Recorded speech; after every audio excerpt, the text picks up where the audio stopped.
call the meeting to order then at 7 o'clock, and we'll start with the pledge. I pledge allegiance to the flag of the United States of America and to the republic for which it stands, one nation under God, indivisible,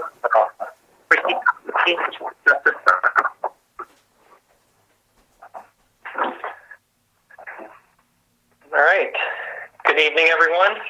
We'll start with a roll call. Hey, Mr. Ryan? Here. Mr. Paré? Present. Mrs. McHugh? Here. Mr. Cook? Present. Mrs. O'Connor? Here. Mrs. Bobsey? Present. Durst? Here.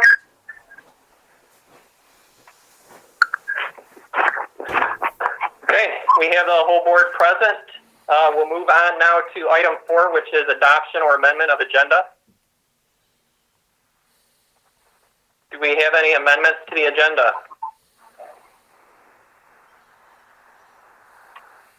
I don't think there was any amendments tonight. Okay. This is Audrey. I'll make a motion to adopt the agenda for the... Go ahead, Can you hear me? Go ahead, Karen. I was going to make the motion, but Audrey did, so that's fine. Okay, sorry. I wasn't sure if you were asking for an amendment. So I'll make a motion to adopt the agenda for the May 18th, 2020 regular board meeting.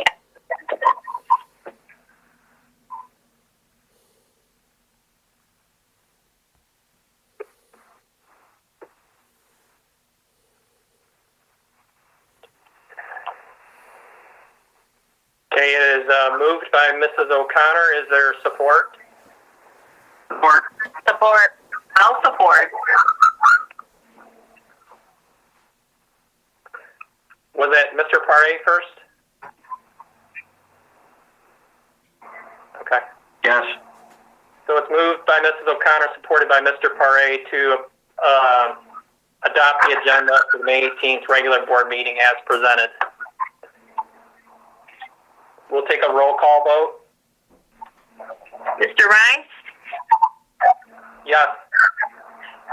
Mr. Paré? Yes. Mrs. McHugh?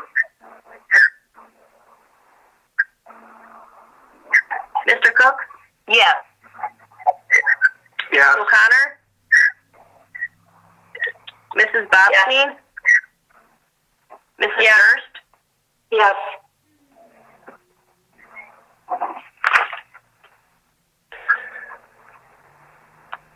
Okay, so we have a unanimous approval of adoption of the agenda. Next, we'll move on to the registration of public comment. This is the time if you're looking to make public comment later in the meeting so that we can have an orderly walk through the public comment. This is the time where if you want to state your name and the last 2 digits of your phone number, then we can call on you as we step through public comment. Is there anyone wishing to make public comment later in the meeting?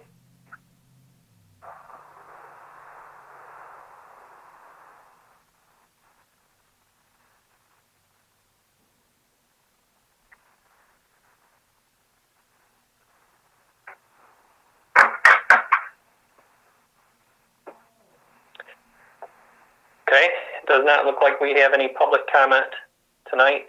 So we will move on next to item 6, which is the consent agenda. Good evening. Under the consent agenda, you are approving the minutes from the regular meeting on April 27th, 2020 as presented. You are also approving general fund bills in the amount of $133,394 and AP payroll checks in the amount of $8,689.25 for a total of $142,083.25 with checks numbered 65086 through 65123. and ACH transfers in the amount of $203,981.76 for a total of $346,065.01 and no checks voided, and additional bills in the amount of $214,952.51 with checks numbered 65124 through 65126 and no checks voided.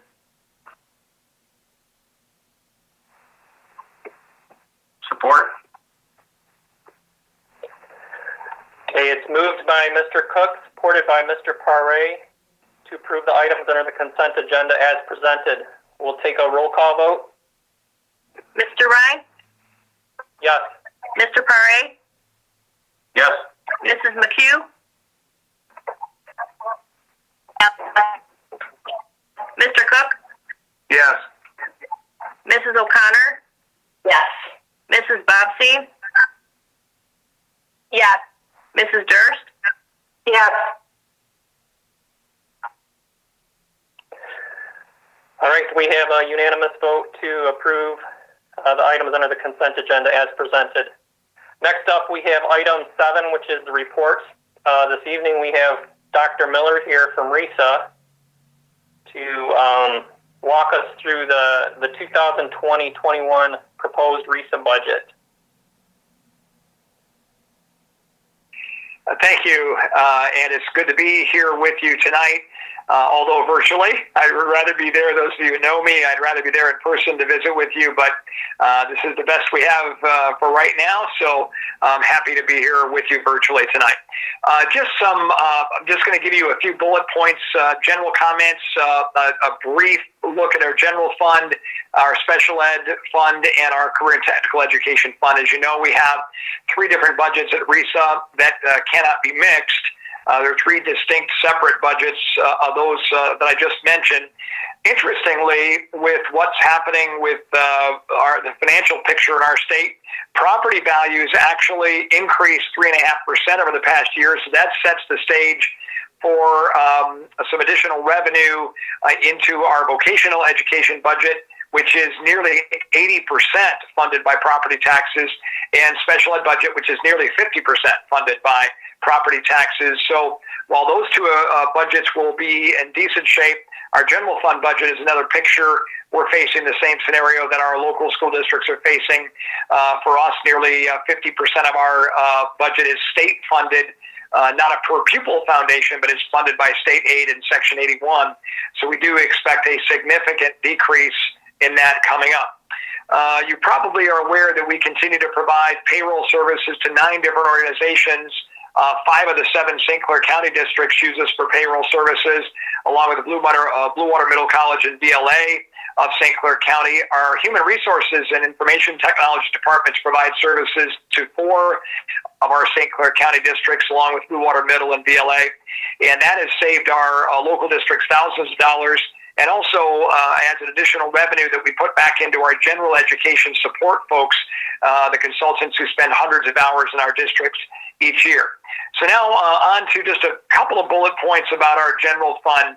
As I mentioned, we're expecting somewhere between a 15 and 20% reduction in our state aid, Section 81, for our general fund budget. We should know that here in the coming months, just as you'll be eagerly awaiting the state aid per pupil foundation allowance announced in the coming months. We've added an elementary language arts consultant for the coming year. Hopefully that'll still be in place. We haven't heard that they will be eliminating that grant, but that is a possibility under the state budget scenario that we have. Our general fund budget has no percentage increase for staff. As you might imagine, that any thought of that went out the window here with the pandemic. We've eliminated, over my 4 years as superintendent, we've eliminated 3 administrative positions and 1 administrative support position, saving our budget nearly $500,000 each year. We're eliminating another administrative position midway through the next fiscal year, as I've already got word of a retirement of one of our administrators in December. We will eliminate that position also, which will have a yearly savings in excess of about $125,000. And the other comment I'll make about our general fund is that we've been able to reduce our IT data fees, information technology data fees to our local districts for 2 consecutive years. We anticipate doing that again this year. Those of you who heard me speak before, that's generally due to the fact that we have been shopping our internet price on behalf of our local districts. When I took over as superintendent 4 years ago, we were still paying about $2.50 a megabyte for service. That's down now to where the contract we just signed for the next 2 years gets the rate at 14 cents per megabyte. So in some ways, we're just considering paying the entire internet cost and keeping that cost completely away from our local school districts. Turning to special ed real quickly, we've added a couple of additional behavior intervention specialists for the coming year. Believe it or not, that department did not exist 10 years ago. And just in the past 2 years, that's increased by 133%. We're well over $1 million in that department, and that is at no cost to our local districts. We've added a teacher consultant for the hearing impaired for the county at no cost to our local districts. And we've also increased Public Act 18 dollars that we use for all kinds of expenses in the county. But I recognized a couple of years ago that we certainly had some extra money to be able to help the districts out. So we have been passing along additional money each year to the tune of $1 million this past year over what it was 4 years ago onto our local districts. And we anticipate keeping that level the same for fiscal year 2021. In the career technical education or vocational education budget, we feel the best thing we can do to help our local districts this coming year is to not only maintain all our current programs, but to add to them. So we're actually increasing the number of seats at our technical education center by 96 this coming year. We're adding 48 new seats in computer programming, doubling the size of that program, and we're adding an additional 48 seats in a new cybersecurity program for a total of 96. So we're well over 800 students this coming fall, and the largest percentage of students ever between what the local enrollment is and our building in the history of our technical education center. So we're really proud of that. And again, we don't charge anything for per seat for our technical education center. That's entirely borne, as I mentioned earlier, by property taxes, or about 80% of that is property taxes. And finally, to conclude my comments, I want to just thank your local board and all of our local boards. I believe that our relationship with your superintendent and your board and RISA is better than it's ever been before, and I really pride myself in communicating with you and speaking with you and to build that relationship between the RISA and our local districts. And so at this point, I would welcome any of your questions about our budget or about anything else pertaining to RISA if you have them while you've got me on the line.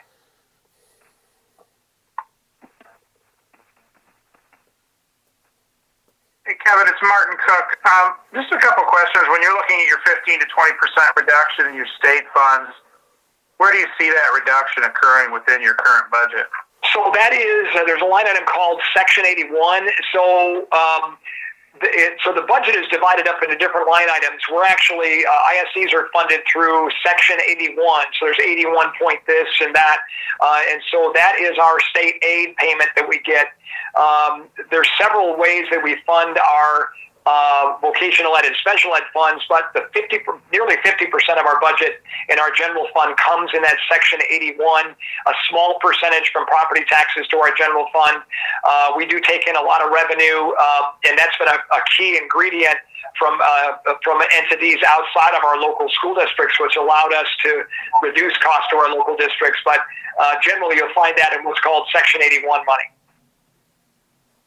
Right, so based on that cut, so that's not modeled in your current budget, right? It is not. So we'll have to amend our budget when we find out what that number is. As you know, we had to have our budget finished and to our board in April, which was kind of before the major part of this pandemic hit. So by law, we have to have ours done in April so that we can submit that to our local districts in May. So we had to be done about 2 months earlier than you have to be done in June to be able to disseminate the budgets out to the locals. So there was no way we could have predicted how long the shutdown would be and how much money. And just Friday we found out from our consensus revenue estimating conference that we're going to be about $6 billion in the 2 fiscal years down in the state budget. So the predictions we're getting through our statewide organization for ISCs and RISAs is plan on between a 15 and 20% cut in Section 81. And so thank you. So where are you planning on? And obviously, I'm sure you've got some planning to do with that. But I would imagine that you guys have talked about this already. Where do you think you're going to cut that money from? So what? Just generally, where will those cuts appear in this budget from what you have That's already? a good question. As you might imagine, we've already discussed that. So what we've done in the past, since the budget was built, I've met with all of our administrators, and we actually are looking at trimming things as we move forward. Through attrition, we normally, and we've just done a historic look in the last 5 years, we've had a number of people retire or resign. All of those positions will be looked at closely in the general fund, whether we replace any of those. I already know about one that's going to happen December. I can't release the name because that would be private, and he hasn't told anybody publicly yet, but he's told me, and so we've written that into what would be our amended budget down the road. Some of that, Mr. Cook, we will simply absorb, and we'll take it out of fund balance, and then we'll look at the situation mid-year and then toward the end of the year of what we would need to cut for the following year. But we'll absorb some, and we'll look for additional cutbacks. We also, due to the fact that we haven't been working in the building, as you might imagine, have had cost savings, heat and air conditioning that we'll have for 3 to 4 months. We've had some savings on in other areas that building related. So we'll roll that into the next budget year and use the savings from 20 to help offset the cost savings in 21 as well. Okay, thank you. You're welcome.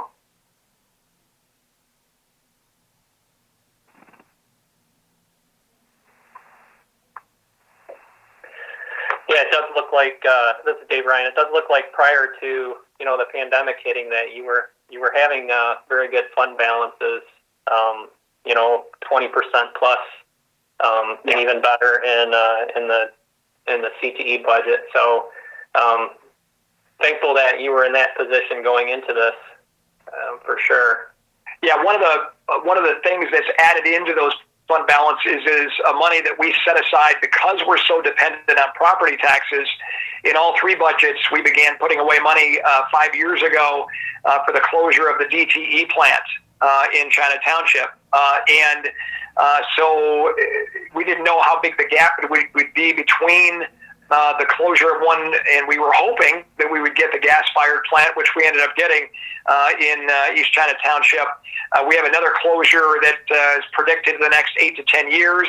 I will tell you that one I won't have to worry about as superintendent. I won't be around that long.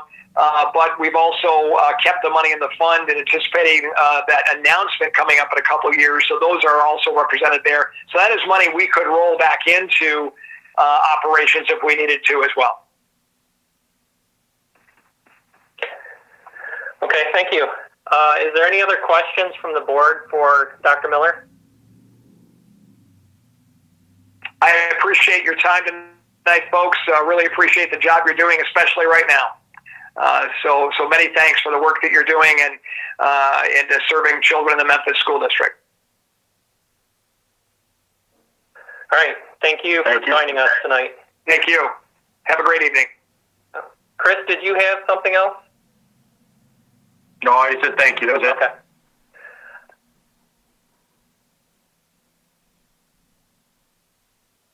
All right, we'll move on then to the next item under the reports there. So Section A, subsection B, which is the resolution for the St. Clair County RESA budget.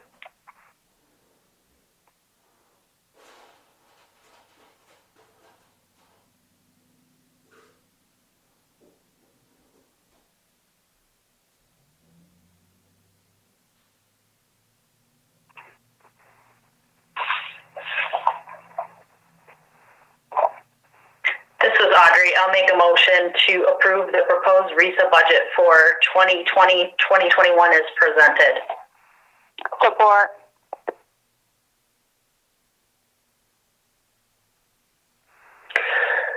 It was moved by Mrs. O'Connor, supported by Mrs. Bobstein to approve the proposed RESA budget for 2021 as presented. Is there any further discussion?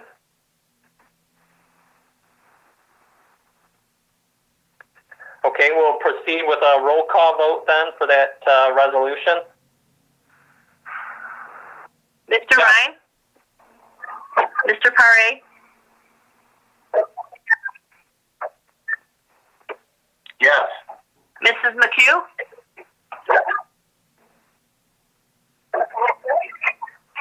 Yes. Mr. Cook? Yes. Mrs. O'Connor? Yes. Mrs. Bobstein? Yes. Mrs. Durst? Yes.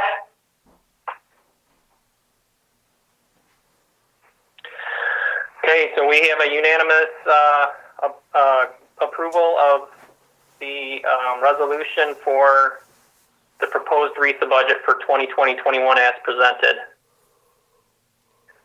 Next up, we'll move into section B of the reports, which is the general fund and food service. Is there any questions around that?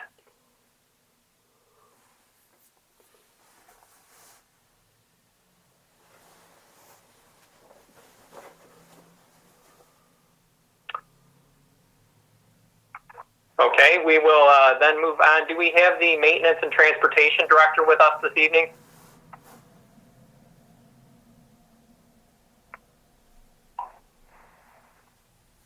Yep. Okay.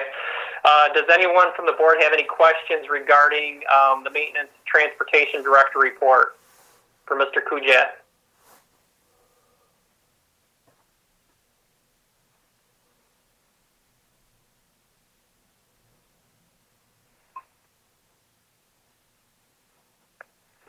Dave, Okay, go ahead, Mr. Cook.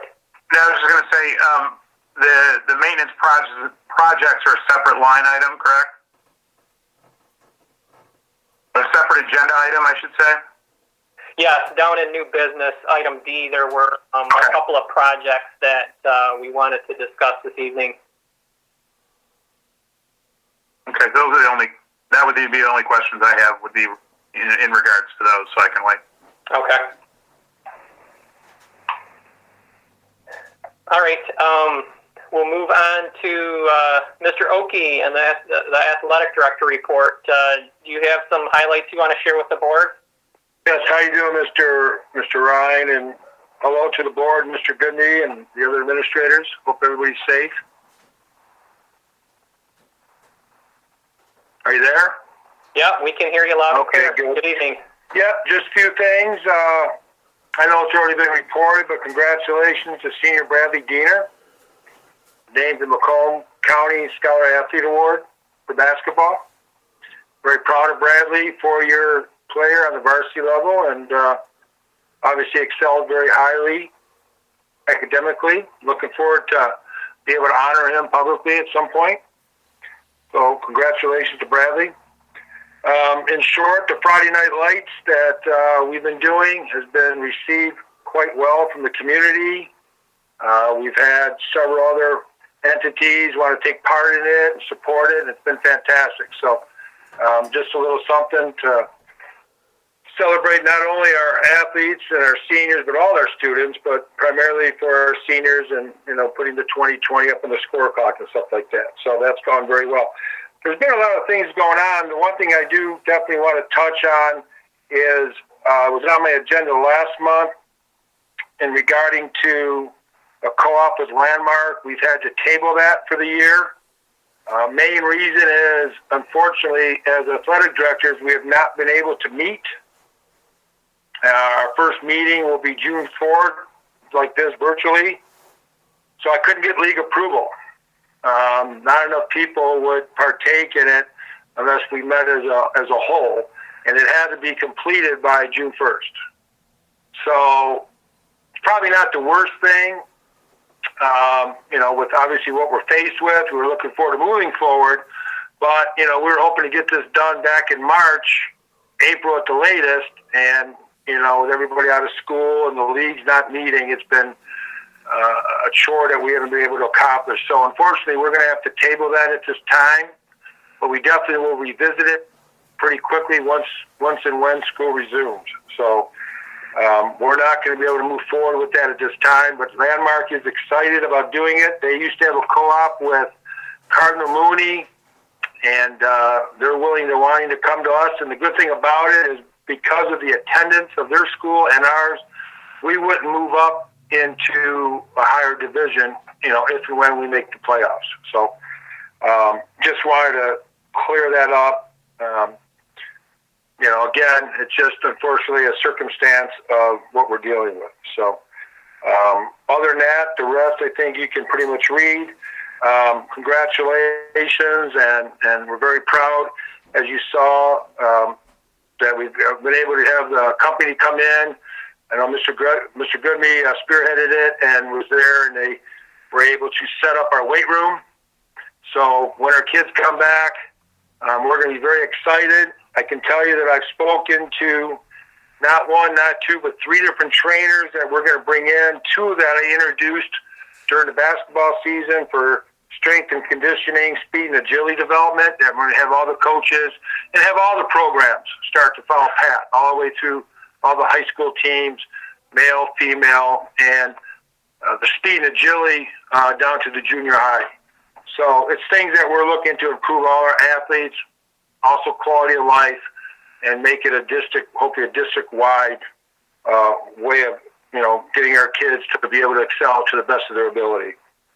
The rest of the stuff, the only other thing that MSSA has come out, and eligibility-wise, will all be based on that all kids, athletes, partaking in what we hope the fall sports season will be automatically eligible.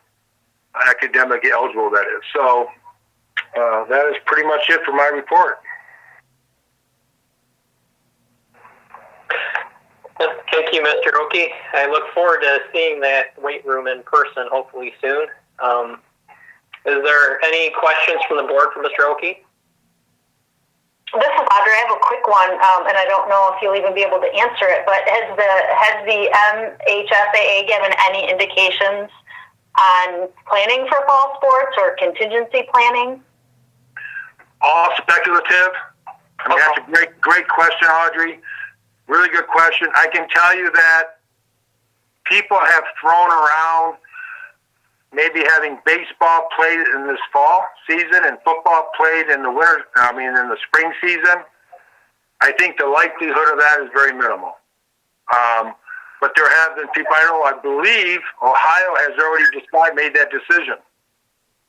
So that is something that's on the table. But I can't tell you it's gone any further than that. Biggest reason, obviously the contact. The umpire could stand behind a pitcher. Players could wear a mask. The whole, interaction. The sports that I think, boys soccer, possibly even girls volleyball for the fall sports, may be something in jeopardy at this time. But that's, again, a great question, Audrey. But right now, until we're open up, I don't think there's any decisions made. I can tell you, like with basketball, we were looking to go to a camp in Gaylord.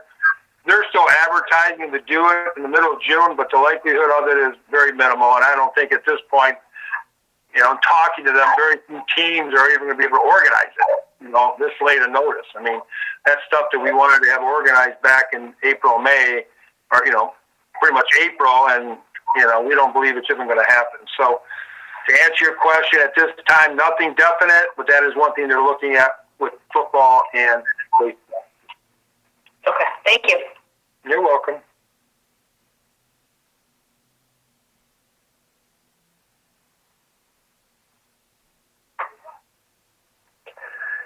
All right, anything else for Mr. Oki?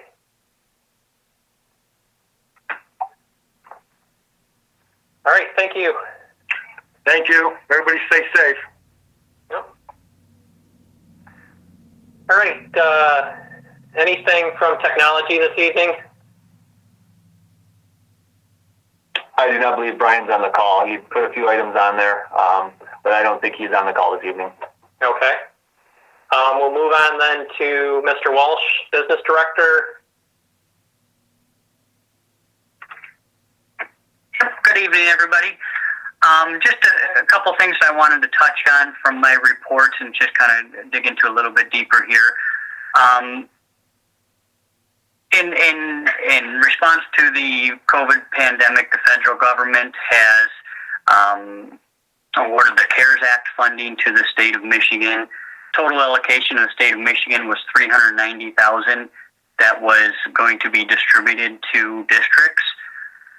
The district allocation was based off of Title I funding, so the allocation that Memphis Community Schools will receive is about $64,500. Beyond that, I'm really at this point continuing to work on the A3 budgets in the 2021 preliminary budget. And as you can kind of see, even when listening to Dr. Miller, the state of the economy and where our school aid funding right now is really, really unknown at this point. There was a revenue consensus meeting that was held at the state level on Friday. The revenue was projected out, and it was pretty consistent with what the original projections were that had previously been reported. But there has not been anything from the budget director that's come out to say what effects that will have on the school aid fund and what that means for really the rest of this year and for next year moving forward. So at this point, what I've done is started doing some projections based on a best case scenario, kind of a middle of the road scenario, and a worst case scenario for the remainder of this year, for next fiscal year, and then the following fiscal year, to just kind of give us an idea of where we could possibly be, but really at this point it's all speculative of what the final effect will be on the school aid fund and to each district. So really, I mean, we met with the finance committee this past Tuesday, and I went over some of those projections to see kind of where our district would be. I will say that I think that the work that the district has done and the Board of Education has done in the past has set us up, and we're in pretty good shape, at least to kind of weather this for in the short term at least, and we'll see how it plays out at the governmental level and see where we stand. But I will say that, as far as our district goes, we are in a better condition than a lot of others at this point, and I'm thankful for that. But at this point, I'll continue to watch, continue to listen for more announcements coming out from MDE to see if there is going to be any additional federal aid coming out to help states with these and to pass on to the districts. But, just keeping an eye on it and continuing to work on it, see where our savings can be. Again, Dr. Miller alluded to the fact that there has been savings that we're going to see, and that thankfully for the year ended June 30, 2020, that's going to help set us up for any type of effect that the state will bring down for the remainder of this fiscal year and for moving forward. So, again, just wanted to pass along that, still working on that. New information, it seems like it's coming out every single day. We're getting more and more memos from the state and from the MSBO, and just kind of watching it, and we'll keep on working on it to make sure that our district's in a good position moving forward.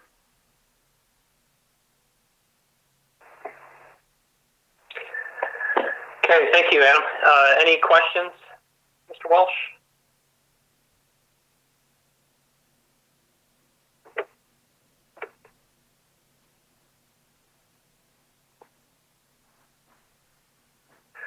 All right, thank you.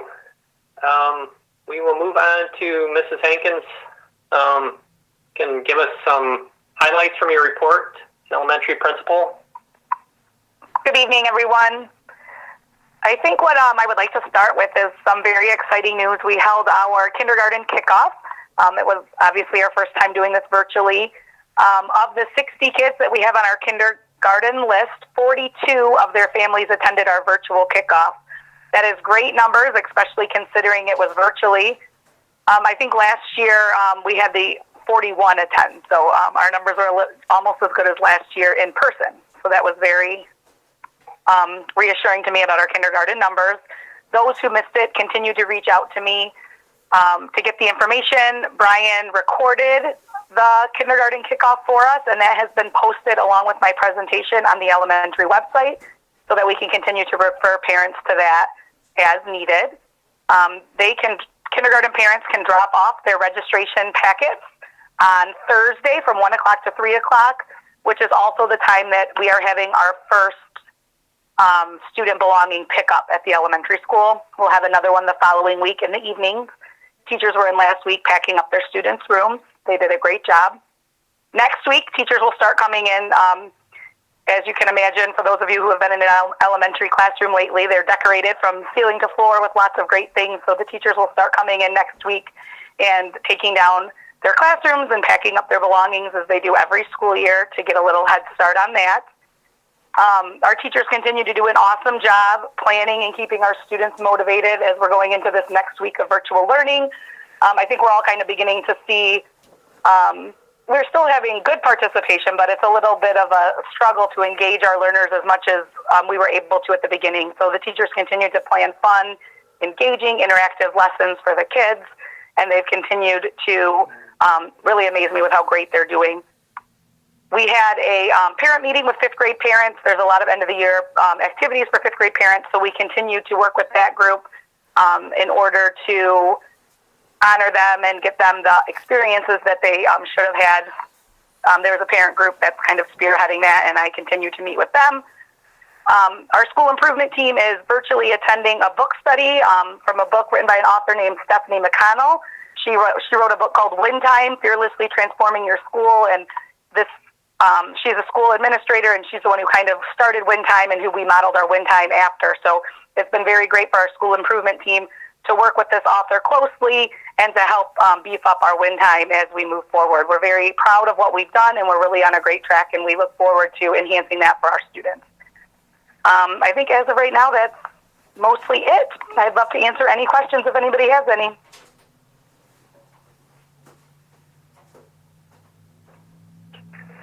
Okay, any questions from the board for Mrs. Hankins?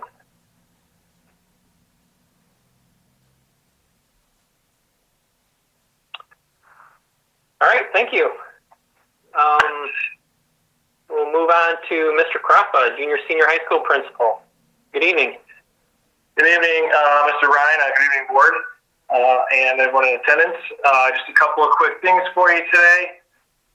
First of all, this week, a couple of upcoming events. I think you all know about Wellness Wednesday coming up this Wednesday for our students, teachers, parents. Everyone just got to take a break, unwind, and relax a little bit.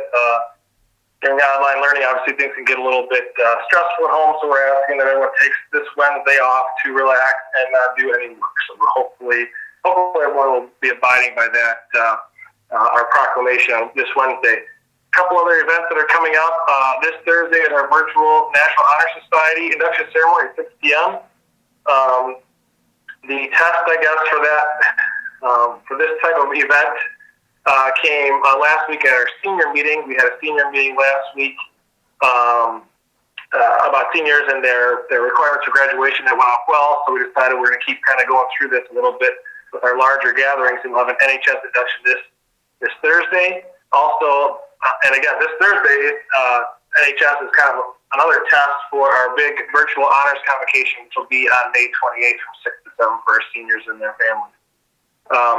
So a lot of things come up for our seniors. A lot of events coming up, of course. Locker item pass back, and also locker item return, and also parking pass drop off went well. We had 3 dates so far: 5/5, 5/6, and 5/13. We're going to be holding additional days. As parents email or call and say they weren't able to make it up, we do have time for them to do that. And Mr. Corbett, myself, Mrs. Berger, our office staff has been very open to being there when students need to pick up an item. So we're trying to make sure we get all those things back. We still have a lot of items to return. I also included in my notes just an updated copy of the principal. It was a recording that I made at the Lions with Mr. Rickert. Also an updated newsletter for you to take a look at. And we have begun work on the creation of next year's schedule. And again, it's not an easy process, but we're working towards that based on some ideas we have about budget for next year. Ms. Gackey's worked really hard on that. Mr. Corbett and myself, we've all been kind of putting our heads together on that. So we're doing a lot of different things to try to, make up for events we are missing, but also to look forward to the future. And I did want to make a quick statement to the board, just in regards to an email Mr. Goodme sent me today based on a directive from the board about moving forward after the conclusion of last month's Board of Education meeting and the board's decision to reject the formal investigation and renew my contract for 3 years. I just wanted to say that I do disagree with any suggestions or actions that are based on the findings of that flawed investigation that was dismissed by the board. However, I am 100% committed to working with all parties to make Memphis a better school district, to improve our administrator-teacher relations, and to create new guidelines for evaluation process. And that is all I have for tonight. Mr. Crawford, it's Marty. Will you make sure I'm sure you guys were going to do this, but the May 20th and May 28th, can you send those virtuals out to us? I'd like to attend both of them if I can get home from work in time. Yes, sir. I'll make sure to do that. And also, I do apologize. I might have missed you guys on that senior meeting, but I will get those out to you. If any virtuals in the future, I'll make sure I invite you guys. And please call all our bosses about the May 20th Wellness Wednesday. It didn't work out when I brought it up. Yeah, that one, I think it only stretches as far as Memphis right now.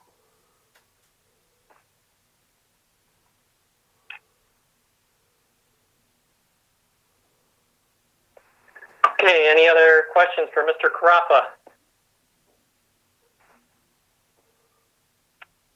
All right, thank you. We will take the superintendent's report. We'll cover, I think, later in the agenda at the superintendent comments in section 12. So I think that completes the reports for this evening. Next up is public comment, which we didn't have anyone register for tonight. So that brings us to item 9, correspondence. All we had this month was the Troon School Law Notes for April 2020.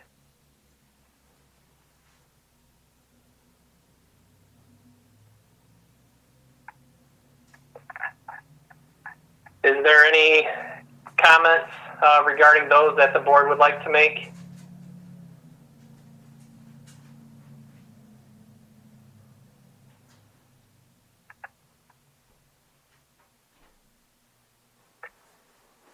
Okay, there's some good items in there regarding IEPs, special education timelines, truth in taxation and budget hearing reminders, use of lockdown devices for the classrooms. There's a public act that Governor Whitner signed in June regarding those lockdown devices in the classrooms. So that's about everything that's covered in the law notes for this month. Yeah, Dave, part of that was the IEPs and the timelines. Can we get and just to brag, can we get a report on how we're doing on IEPs in this situation? Because we're not getting any relaxation for times they're due, so are we still able to handle them through Zoom, Google Hangouts, or whatever method? Yeah, Robin Meldrum's done an outstanding job with our staff in making sure that we're keeping up on timelines. They're holding most of those meetings through Google Meet. Parents have been able to attend, following through with that.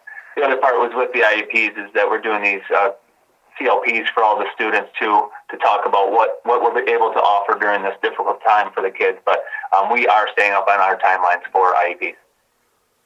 Okay. It said it had to be agreed upon that, hey, this method was working. I don't know how we get that documented that, hey, I've talked to you, parent A, and, you know, we've shaken hands virtually, and this is how we're moving forward. Is there a method that Robin has to say we have concurrence? Yeah, the REIS has actually given a ton of documentation guidelines that we are following. Our teachers have a ton of guidelines that they are following. So yes, everything is documented, and it seems like in triplicate.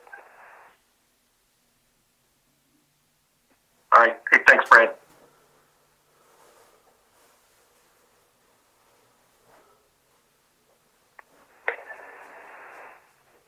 Anything else from the board regarding the correspondence?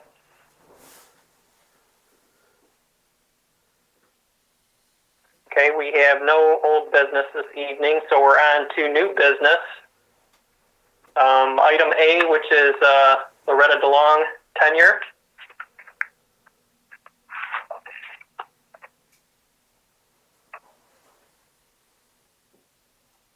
Yeah, so Loretta has received, Matt completed an evaluation for her this year. That was one of the requirements for continuing with evaluations. We have to evaluate all teachers on IDPs and any non-tenured teachers. So Loretta was one of those.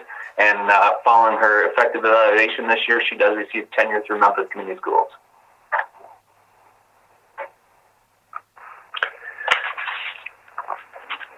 Okay, I will make a motion then to grant tenure for Loretta DeLong, art teacher, as presented.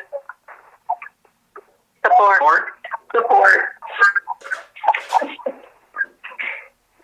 Got a lot of support there.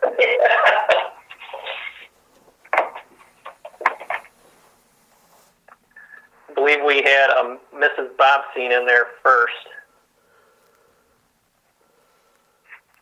All right, so is there any further discussion on this?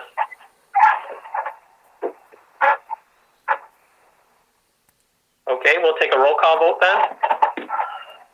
Mr. Ryan? Yes. Mr. Paré? Yes.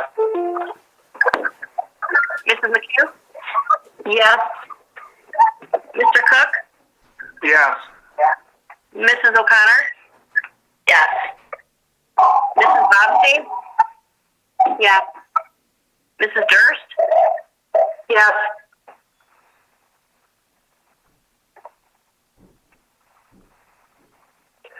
Okay, so we have a unanimous yes. The motion is carried. Congratulations to Mrs. DeLong on her tenure. Next up is item B, NEOLA policies, updates through spring 2020 first reading. We had over 30 revisions to policies, I think, and almost 10 new policies that are up for first reading.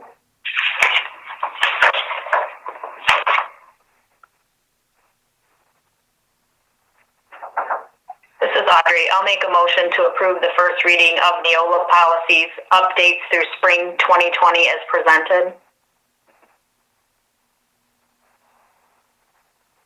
Support.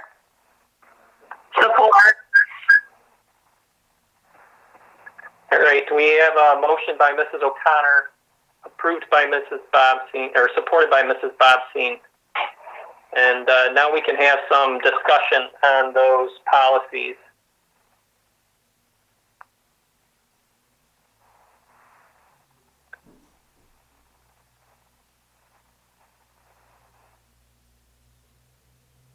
So I think, and so we're not talking over each other. I think we'll start with Mrs. McHugh and see if you have any questions, comments regarding the policies that were up for approval.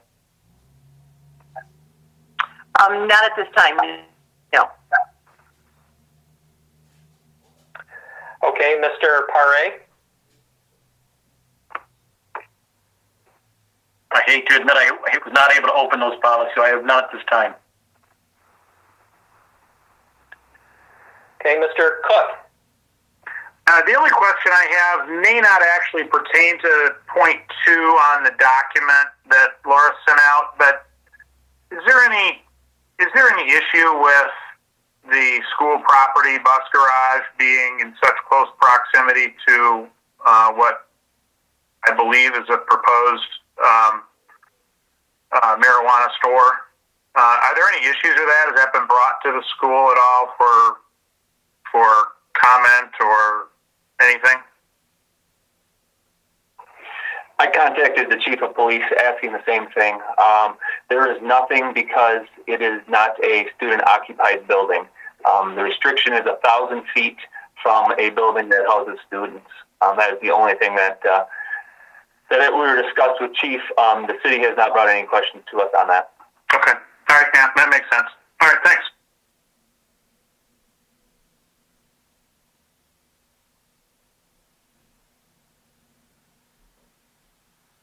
Anything else, Mr. Cook? No, I'm all set. Thanks. Okay. Mrs. O'Connor? Just an administrative question, so I make sure I understood what the heck I was doing. If there was a policy that was listed multiple times, is the assumption that the last listing is the one that we would be looking at? I don't know who can answer that. I believe that is correct, Audrey. From the ones that I've seen, that's the one I've been going with too, to make sure that's the right one. When they send out the revisions, basically what they're saying is there's been some changes in the laws, and for in order for them to continue to support those policies legally, we have to adopt the revisions made. Okay, so I just don't recall seeing it that way before. I feel like we always just had one, and in several circumstances there were multiple. So as long as we're going with the last version, that's what we're dealing with.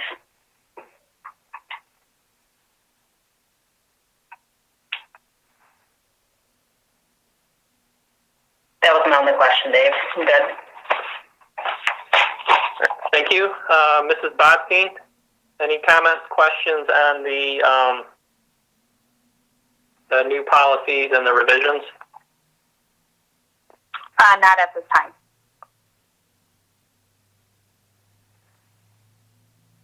Okay, Mrs. Durst? None. Okay.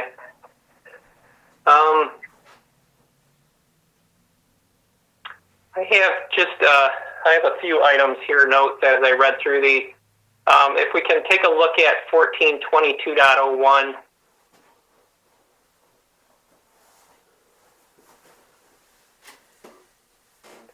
I just want to make sure here there were no options taken, and there was option 2 that was struck out that says applies to most schools. I just wanted to confirm that we don't have to have anything to meet federal certification requirements that would not apply to us.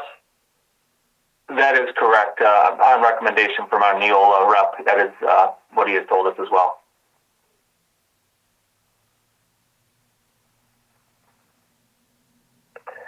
Okay, and then there were some that regarding leaves of absence for administration, and I believe all those were struck out, as well as in professional staff. Those are covered within the actual contract, right?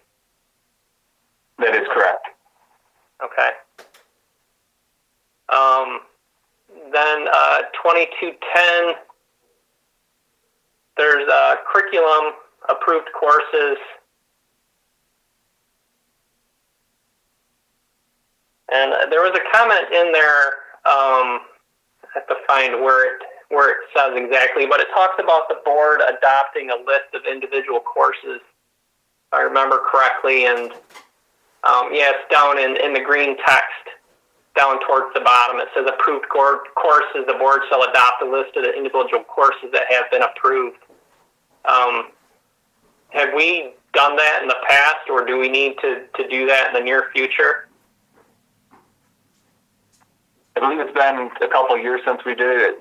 The course catalog is part of our student code of conduct, I believe, and when we approve that each year, that's kind of approving the course catalog as well. We have not made it a separate item on the agenda, but we can bring that course catalog to the board if requested. Okay.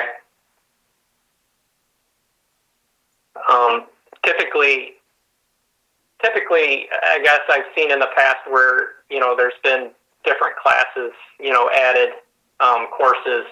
So it might be good at least for us to start, I think, clean and approve the classes that are there. And then as they get added year to year, adopt amendment to the list or something, just so that we make sure we're complying with this policy.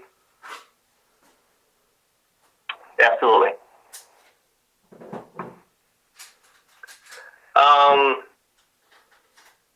2418, which was sex education.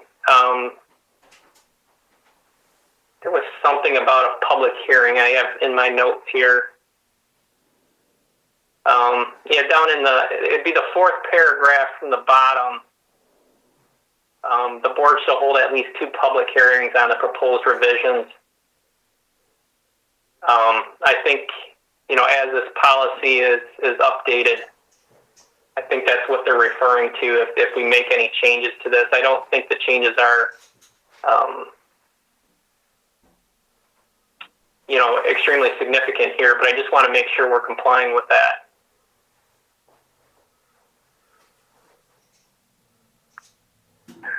We are, I'll be bringing, and hopefully Mr. Meldrum will be bringing with me the report from our sex advisory board that was held last week, and at that time we could add that on there. Okay. Would you prefer that if we do that in the meeting that follows your report, or try and contain that within the same meeting? You're probably right. We should probably do it the following meeting so everybody has a chance to listen to the update and go through any reports that Mr. Meldrum provides, and then we can bring it to the July meeting. Okay, thank you.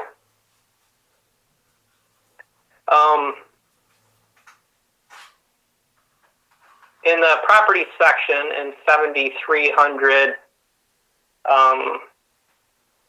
there was option F in there. Authorized agents of the board to review all purchases or lease offerings pertaining to sale or lease of property shall be the superintendent and the board finance committee. I don't think we've given our finance committee that power as a board, so I think I'd like to have the finance committee just struck out of that and have that, as a board approval when it comes to sale or lease of property. So I'd propose that we change that from the committee to the board.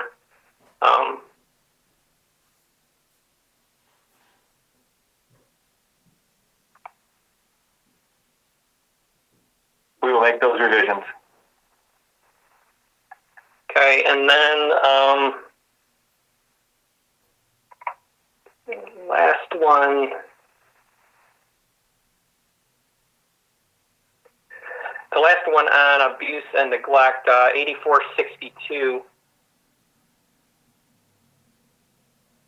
It talks about, some of the board authorizes the superintendent to develop a protocol that addresses the prevention sexual abuse to children. The protocol shall include at least and there's 6 options there, but there's a couple that aren't taken, and I wanted to get some background on those 2 that were not taken.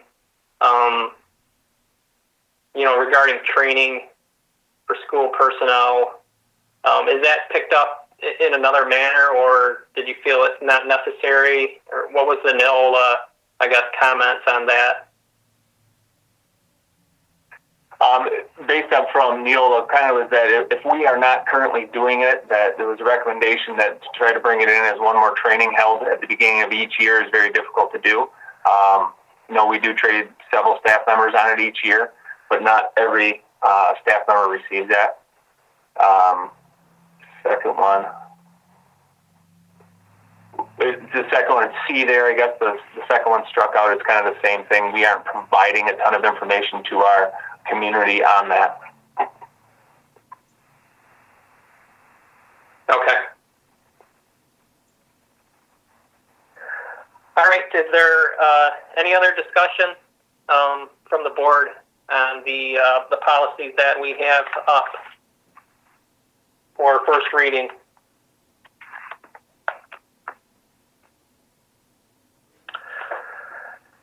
Right, so I believe we had the one amendment to 7,300.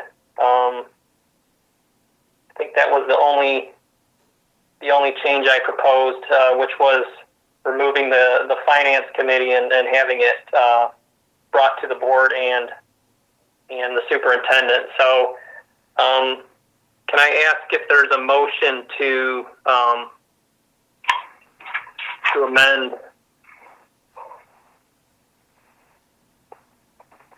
Yes, I can do that. I'll make. Do I have to do that on the first reading?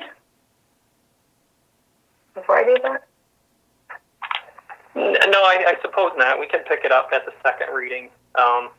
Yeah, so we'll just go with the motion that we have on the floor currently.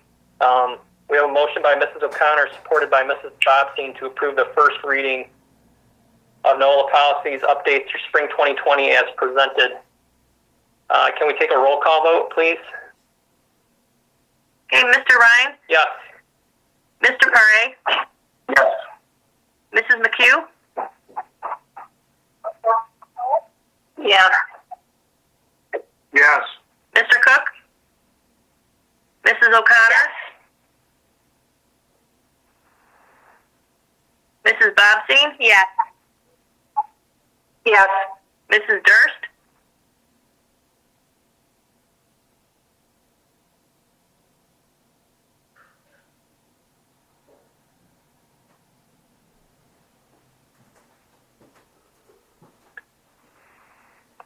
Okay, we have a unanimous approval, so motion carried.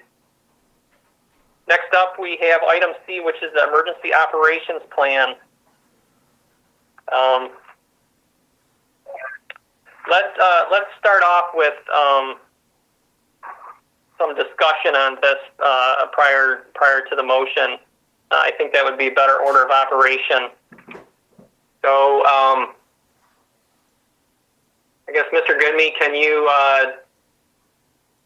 speak to the emergency operations plan? Yeah, so emergency operation plan is something that needs to be updated as a requirement of an adopted policy. And it's something that's been a little overdue. So I've been working on this for a couple months now. We used a state provided several templates. So we did take a template that they had used and modified it to fit our needs. I have presented it to Justin Westmiller, but we have not had an opportunity to actually sit down and discuss it thoroughly. It's also been shared with the chief of police, but I don't believe he has had an opportunity to look through it as well. But it is a pretty standard document, and then changed to fit our policies and our procedures. It is something that it needs to be in place, and I applied for some state grants from the MSP, and they want to see an updated policy as well, but that grant has been taken off the table. I'm not sure when that will be brought back. But again, this is I wouldn't say generic, but a pretty good template to follow, and it fills our policies and our procedures.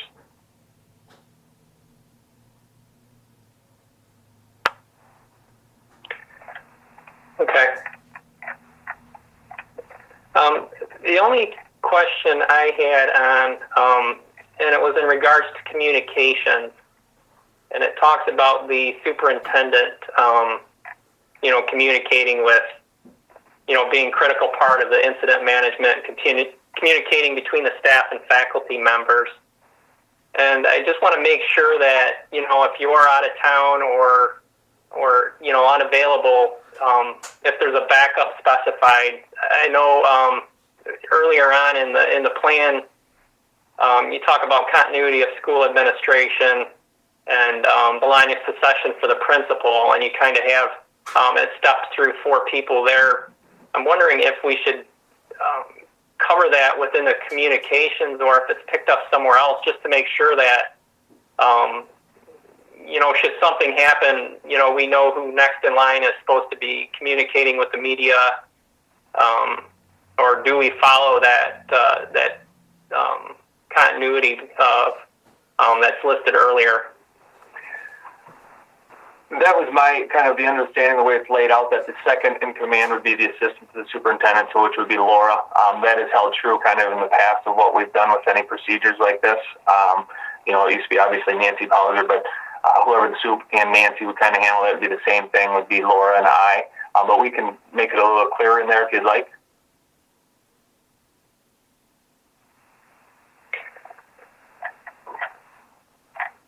Yeah, I think it would be good to clarify that in there. Does anyone else from the board have any comments, questions around this plan? I just have a couple. Oh, go ahead. Dave, this is... Oops. No, go ahead. Okay, my question is kind of in conjunction with this. Have we ever had a risk assessment done? And what I was thinking about was, maybe looking at our police chief, our fire chief, and someone with some facilities kind of background, and actually trying to prepare or prevent, looking at target areas that may be unique to the Memphis schools. We had a risk analysis done. It's been 3 years now, and we've got a new chief of police now. But as chief of police, we had a different county manager at that time, too, as Jeff Freeland, but we did walk through the buildings. The main point of concern they had was our entryways to the junior, senior high, and not having a pavilion of sort to stop a vehicle from coming through the double glass doors. So the one recommendation, that they had mentioned is that we could put the cement pillars in front of the doors, to deter anybody from doing that. The other concern was doing that, we'd also have to do something in front of the media center also, with the big bank of windows there, or something also they saw as a risk of somebody driving into the building. We could do another one, absolutely, since there's new players in the game, and have that relooked at. Okay, thank you.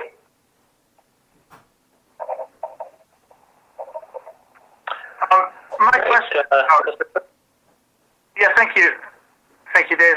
My question's about ICS. So, being pretty familiar with ICS and understanding that in a big, large scale incident, incident command would likely be taken over by a first responder, whether it's police, fire, or perhaps even emergency management. How many of the folks on the list there or administrators have ICS training? And I know much of the ICS training is available online, but who currently has ICS training within the administrative ranks?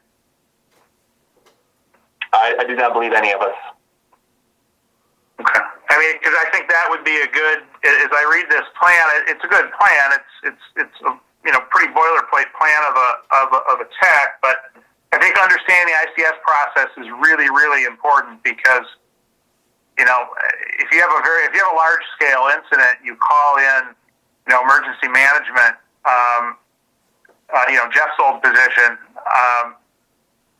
they assume command, and they certainly, assign things out after that and assign resources and do all those kinds of things. So I think it's just important that they understand how that works, how it gets handed off, how it gets handed back. So some online training wouldn't be a bad idea for anybody that's on that list. Absolutely. And looking at that as well, we could add it to our board policy, saying that we will continue to do training for administration in that role.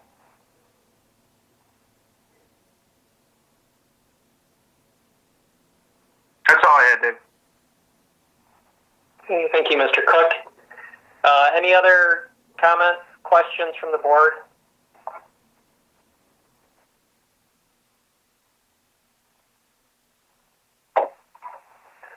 Okay, then I'll look for a motion on the emergency operation plan.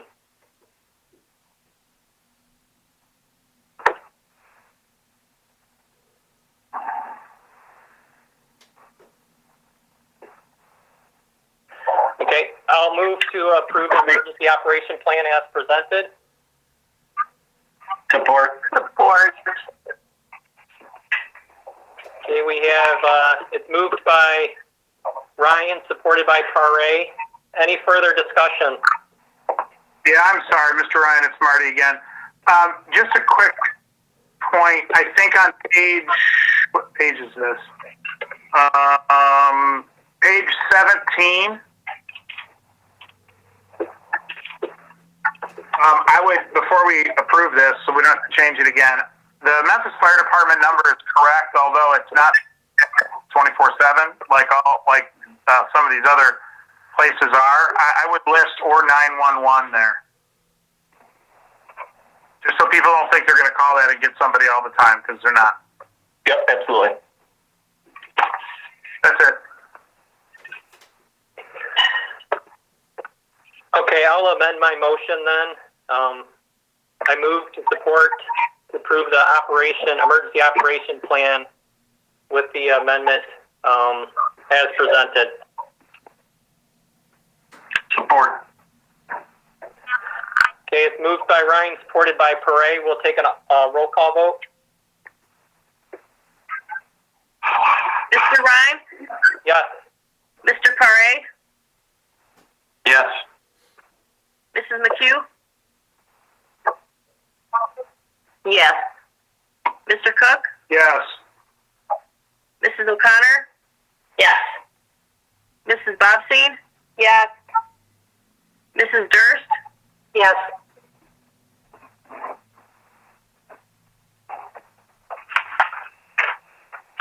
Okay, we have a unanimous approval of the emergency operation plan as presented and amended. Next up is item D, maintenance projects.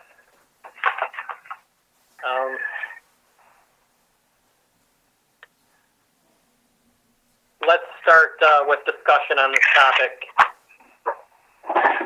In discussion kind of with finance and discussion with our facilities and grounds committee and also with Mr. Kujat, there's a few projects that we see as a necessity to continue moving forward with the improvement of our grounds.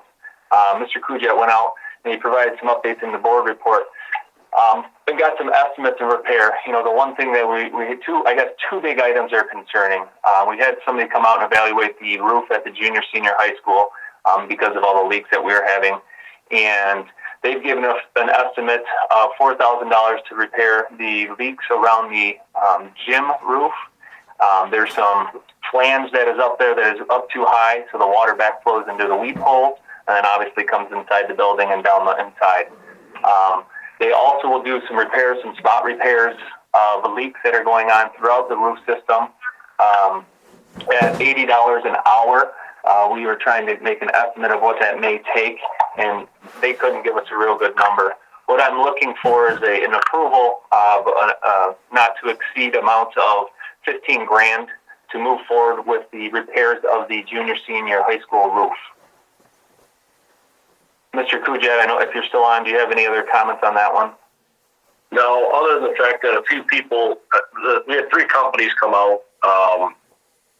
Zimmer Roofing was the only one that was willing to actually do any of the work. Duralast also noticed the same issues. However, they said due to the deterioration on the roof, they would not recommend doing repair. They would recommend replacing. Obviously, that's where they're going to make their money.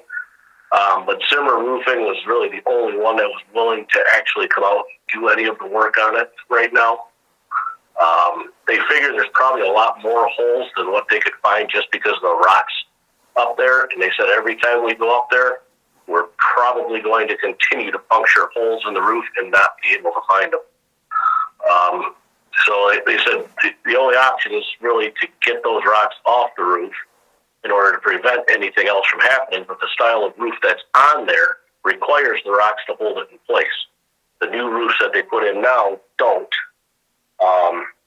But so I got an estimate on putting that into the budget for the next few years or the next sinking fund or whatever, and they're working on also giving me a price on replacing just sections at a time if one section gets worse than others and we need to replace just sections at a time. That estimate should be in this week. And Mr. Kujia brought up a good point too. The repairs that we're looking to do are a sinking fund qualified project. Currently, our sinking fund balance at this time is at $91,000. We do budget $50,000 of that for technology for the 2021 school year. So it does give us about $40,000 to work with to make those repairs.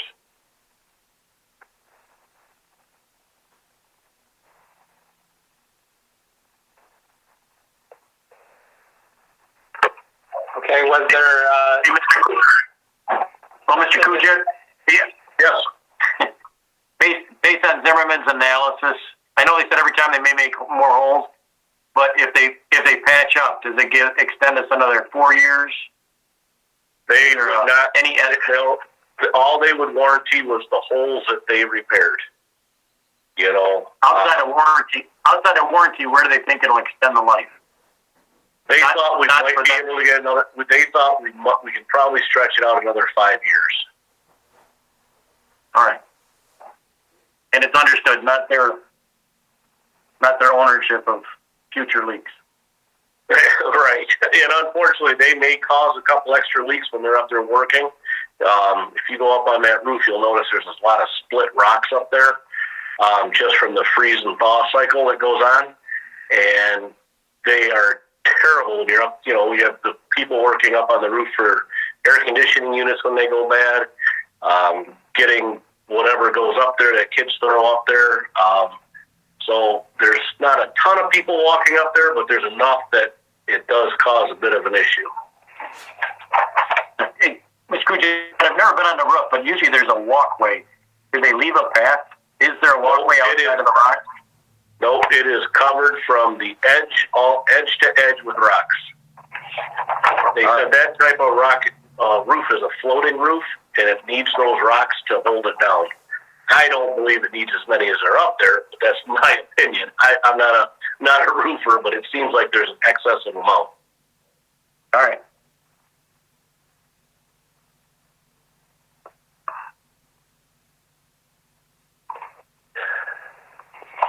I believe there was a request also, Mr. Goodme, regarding some repairs to the parking lot as well, correct? Yeah, so I didn't know if you wanted to do separate or not. So the other one was the parking lot. We've all seen the condition of our parking lot. One huge concern is the drains in the back of the high school.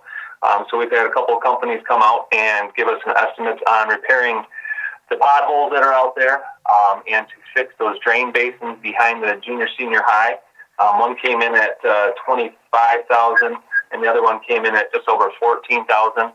These estimates were done back in March, right before the closure, so we will have to have the company come out again. But I'd also like a approval to go and not to exceed $18,000 for that one, just in case of an increase of cost with the new estimate out there for repair of the potholes and the drain basins at the junior-senior high school.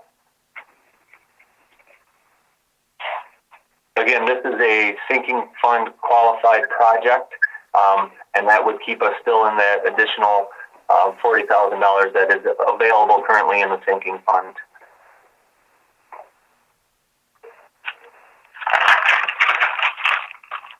Okay, is there any other questions around that particular project from the board?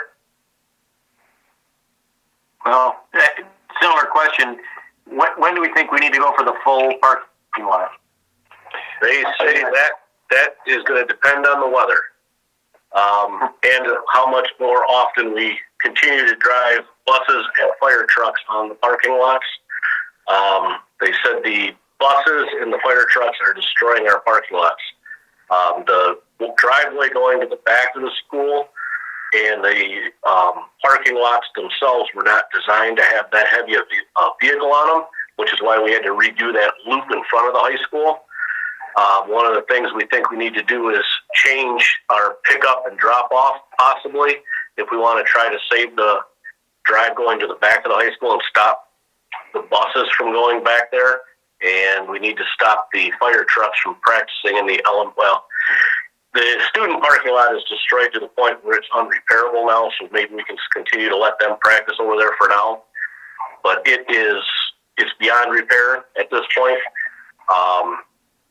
They go out, if they're out there on cool weather days, they said it's not as big of a deal. When they're out there on hot days and they're turning the fire trucks, you can go out there and after they leave, you can see where it's actually moved the asphalt right off the gravel underneath.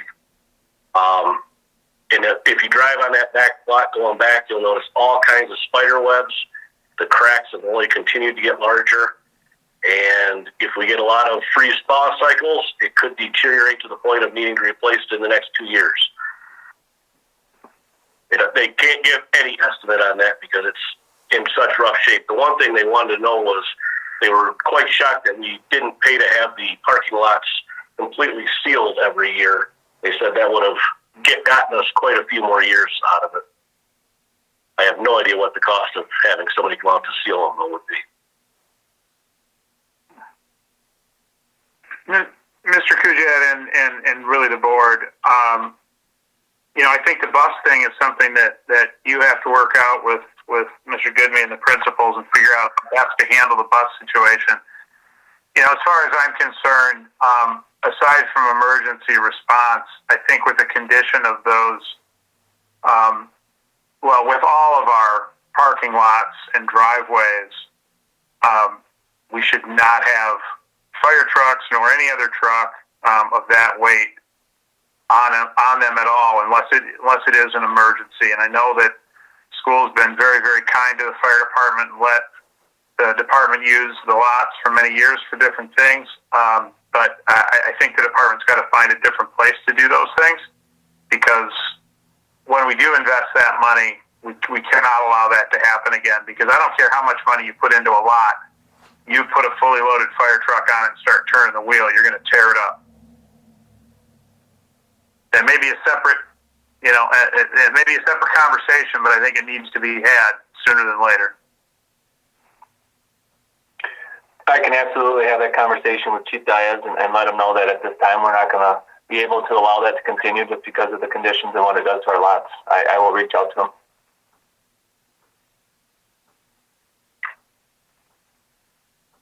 I think as far as is there a motion on the floor right now? No. We're ready. What were those amounts again? Those approximate amounts? 15 on the roof, and what was it on the lot? I said 18 for the lot. We came in at 14, but again, that was back in March, just to make sure that we're in a safe range of not to exceed. So I would make a motion that we spend out of the sinking fund dollars, current sinking fund dollars, no more than $15,000 to repair the roof using Zimmer Roofing, and not more than $18,000 to repair the various parking lots. Support. Okay, it's moved by Mr. Cook, supported by Mrs. Bobstein. Is there any further discussion? Yeah, I think it's kind of just echoing the comments that Brett made, indicating if we're kind of doing Band-Aid repairs, we've got to mitigate exposure and risk. So when you're talking about the roof, maybe we can make a semi-walkway, limit the number of people or the people that should be going up there, create a walkway to kind of prevent damage. Same thing for the parking lot. So if you've got ideas to minimize deterioration, put those together and start enforcing them.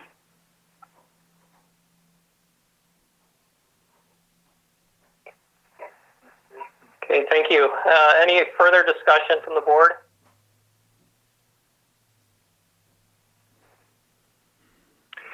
I just had one thing on the painting at the high school.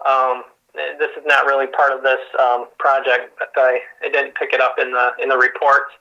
Have we looked into with the county those trying to, I know there's some resources there that they offer, for painting and different things. That might be an idea worth checking into. You're looking for someone,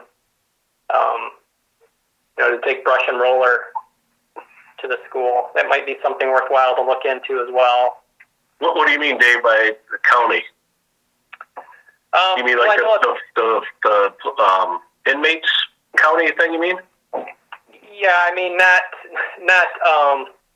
not high risk folks, but I know local townships have had them come out and help out with recycle days and things like that.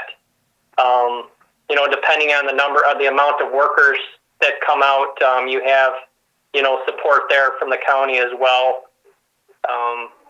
Just those looking to fulfill community service. I don't know if it's something the school is interested in looking into over the summer or not, but just another idea to throw out there. If you want to check into it and see if it's worthwhile to pursue. Yeah, we can check into anybody that's willing to do it, I guess. I'd be concerned with, how do we know what kind of quality work they would produce, I guess. I guess we could try them out in one area. Yeah. All right. Any further discussion on the maintenance project? Mr. Ryan, I do have a separate one. I know there's a motion. I don't know if you want to complete the motion, but I have one other one that is not parking lots or roof related. Okay. All right, let's complete out the one that we have on the floor right now, and then we'll come back.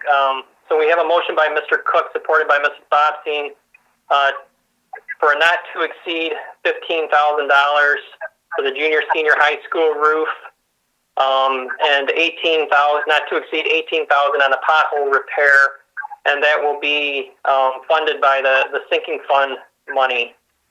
So we'll take a roll call vote. Mr. Ryan? Yes. Mr. Pare? Yes. Mrs. McHugh? Yes. Mr. Cook? Yes. Mrs. O'Connor? Mrs. Bobstein? Yes. Mrs. Durst? Yes.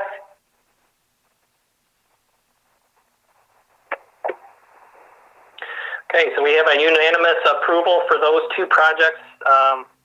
Mr. Goodme, did you have something else for us? Yeah, there's just one other one that we've had conversations with Mr. Oki and with coaches, and it's the elementary gym floor.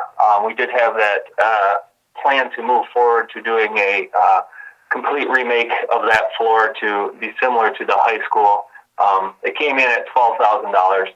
I did I called the company and told them to hold off. We would not be planning on moving forward. In conversation with them, it's something that we can spread that payment out over, it looks like 2 fiscal years, and we could do something around $6,000 each year. Again, this is sinking fund money. I do believe that as taxes come in and sinking fund dollars come in, that account can support it. But I know it's one that is not a complete necessity at this time. It is getting a bit slippery, I guess, over there. But it is not a required, so I just wanted to bring that up to the board and see if that's something we want to pursue, or if we want to push that off for another year or so. I think we might have lost Dave.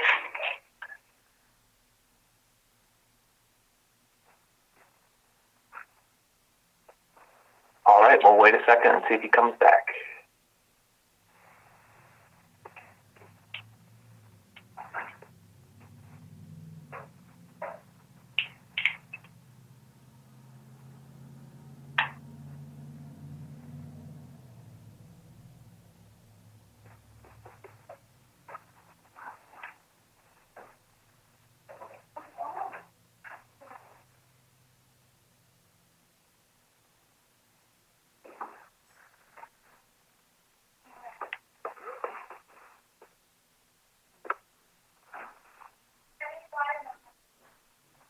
I sent him a text. We'll see if he responds.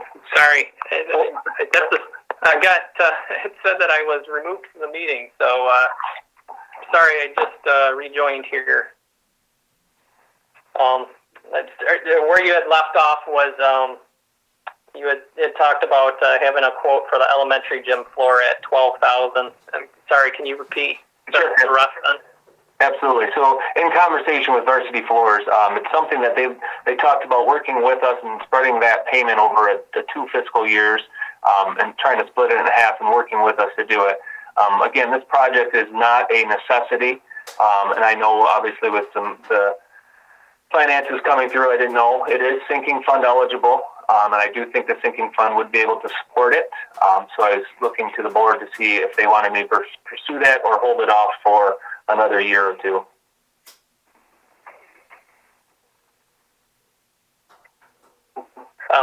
When you say spreading it over 2 years, is that they're going to do the whole project, but the payment would be spread over 2 years, or are they going to do something each year?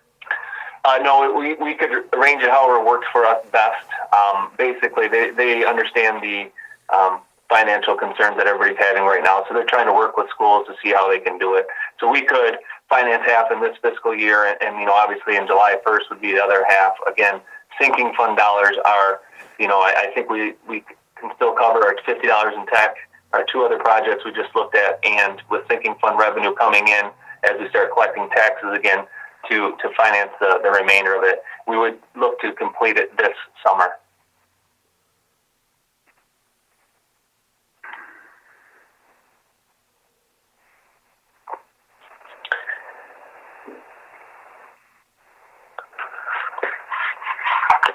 All right, do I have a motion from the board regarding the gym floor maintenance project? Recommendation to split it, Brad? Is that what you're recommending? Yeah, I think that's going to be the best for us, just to look at it that way. It does go over the 2, this current year and the next. In the motion too, I think we can put in there that only if sinking fund amounts allow for it to continue.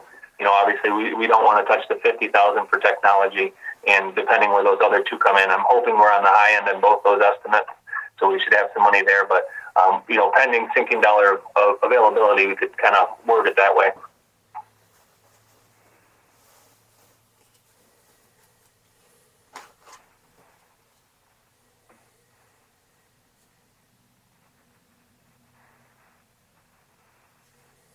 Motion.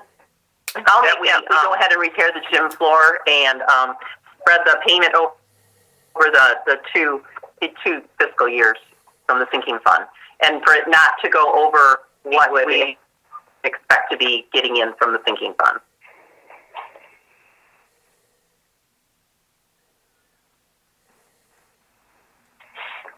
Support. This is O'Connor.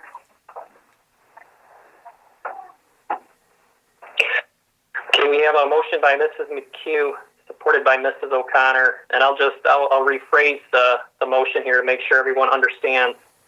The motion is to approve the maintenance to the elementary gym floor not to exceed $12,000, but spreading it over 2 years, as long as the sinking fund permits. Dave, the only part on there is that Brad even stated I'd like to also make sure we don't dip into the 50,000 technology. The sinking fund would permit it as long as if we dipped in, and that we just don't want to go that route. Correct.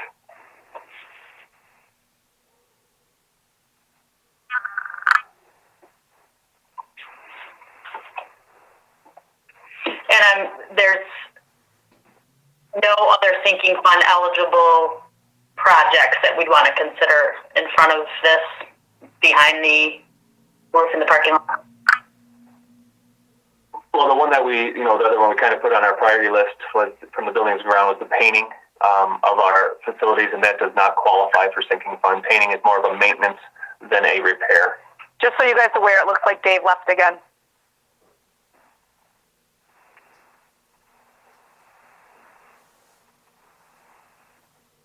Who keeps kicking him out? I didn't think anybody had that option except me, and my cursor's not on that screen. I know usually whoever kicks you out, it actually sends, hey, Brad Goodney kicked me out of this meeting, so. Hackers.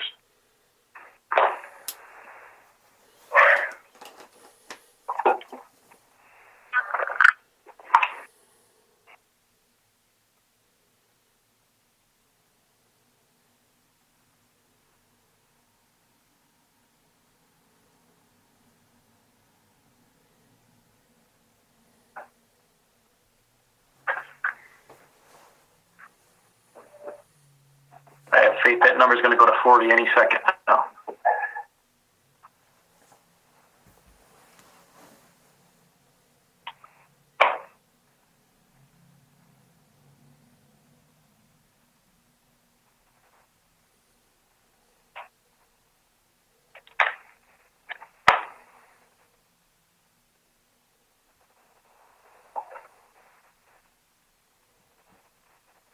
He's working to rejoin.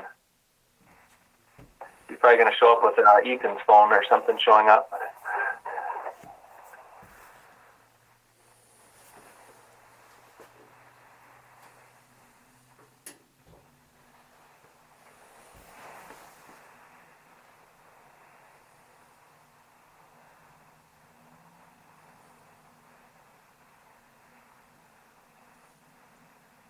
Dave, can you hear me? Yes, I'm back. I don't know what keeps happening, but I'm sorry. I apologize.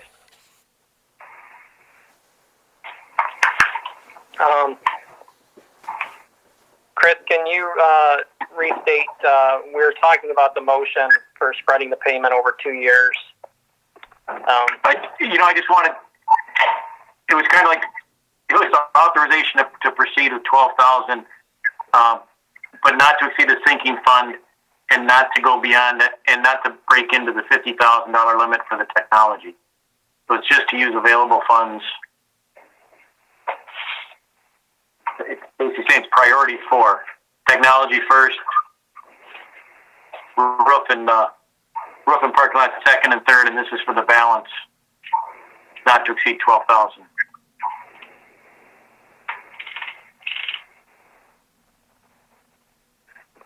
Okay.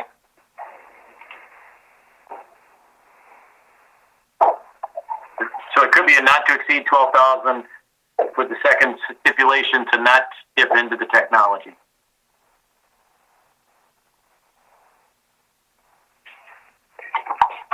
Okay.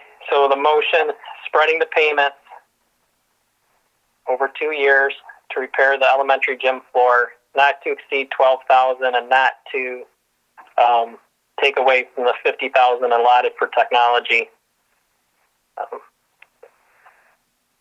Mrs. McHugh, does that still? Would you still like to make that motion? Yes. Yes, I do. Okay. Yes. And Mrs. O'Connor, do you still support? Yes, support.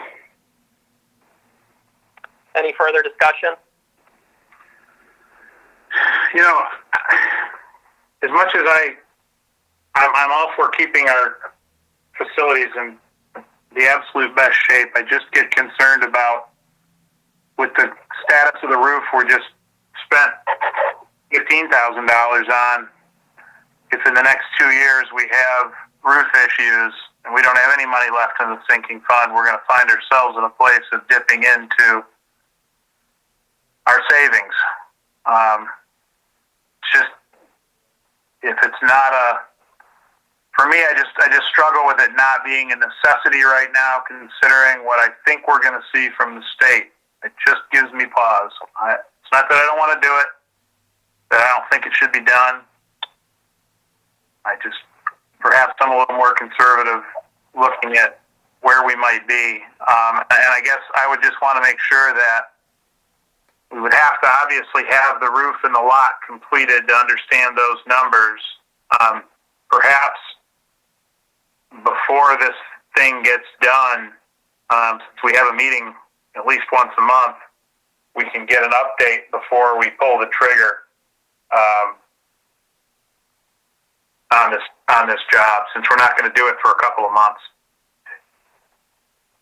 Yeah, Marty, I think you're right. I think we can come up with some better numbers. Obviously we'll reach out to the roofing company and the parking lot company immediately and hopefully get an estimate here in the next couple of weeks. So by June, we'd have a better idea.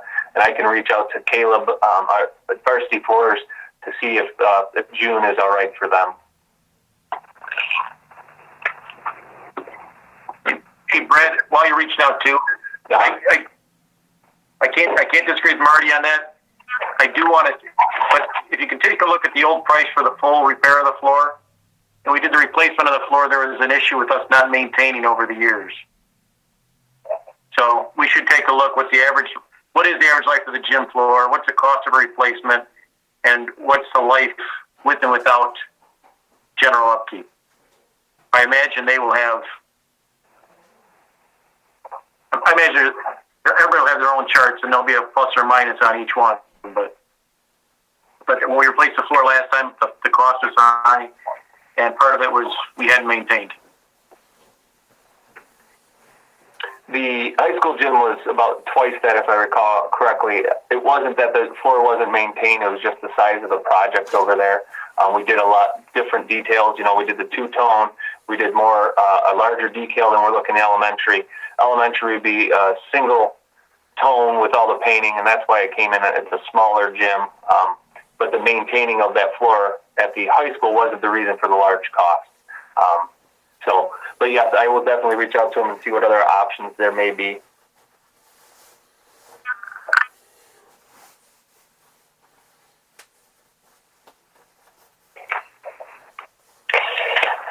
Yeah, I think we need to take a closer look at our wants and needs here, and certainly, the floor is long overdue for something, but the parking lot and roof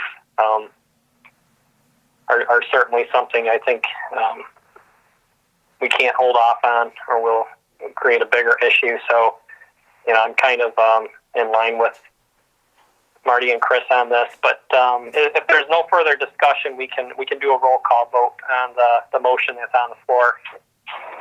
Any further discussion from the board?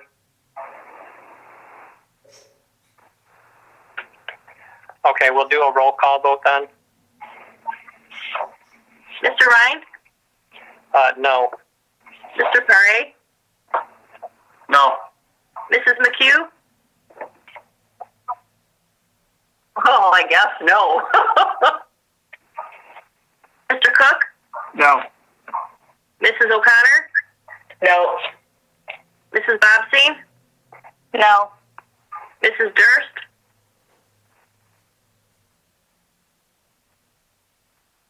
Susan, you're still muted. I'm sorry.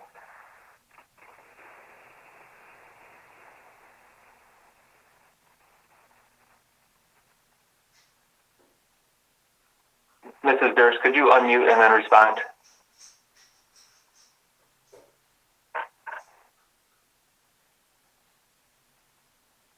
There we go. Sorry about that. My answer is no. Thank you. Okay, so it's a unanimous no. The motion fails, and we'll continue to look at this.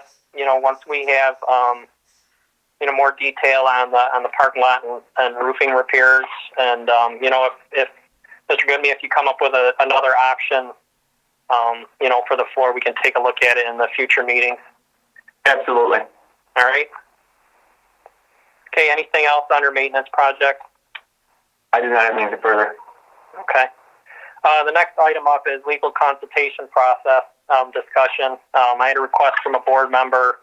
We have the RESA support for legal consultation. We have Troon as well.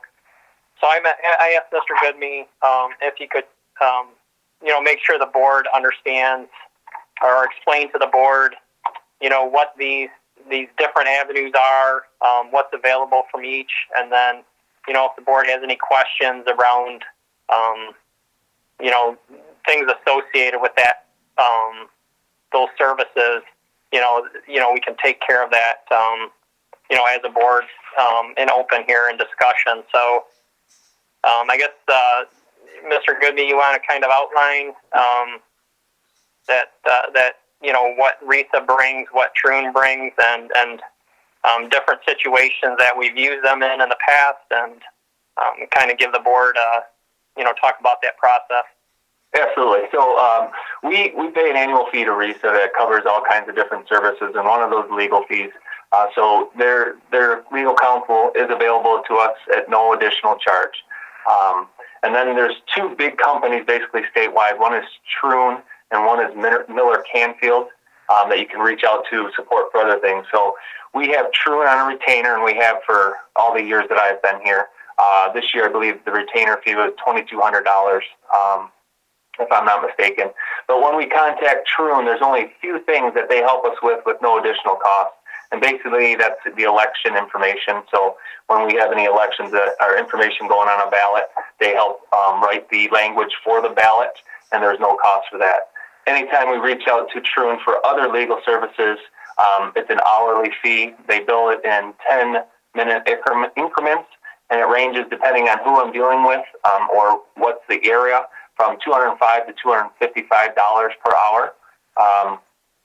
Typically, for any questions or any issues that I have, I will go directly to RISA for support on that because it is no cost. We do not use RISA a ton. If I have a contract question or if we have some beginning negotiation questions, I will reach out to get some input from them. Like I said, Troon we used last year. We did use them for sinking fund. So when we start talking sinking fund, that's not one of their covered, so there's additional fees. So when we're reaching out to find out if a project qualifies or language for that type of sinking fund stuff, we are billed additional for that. But that is not a service that we would be going to RISA for. We did use Miller Canfield a little bit during our sinking fund as well. But typically the main one we use for all legal services is RISA unless it gets to another level or if we need support. RISA also uses Troon as their next step up, I guess, or for their legal questions. So if there's a concern that they have at their level, they will reach out to Troon. They have them on a retainer as well. One other thing, part of Troon retainer is the law updates that we get monthly. But the process is and has been is, when we have a legal question or a concern, I will reach out to RISA first, and then if it's a recommendation that I take it to Troon or it's something they're not comfortable helping with, then we take it to the next level.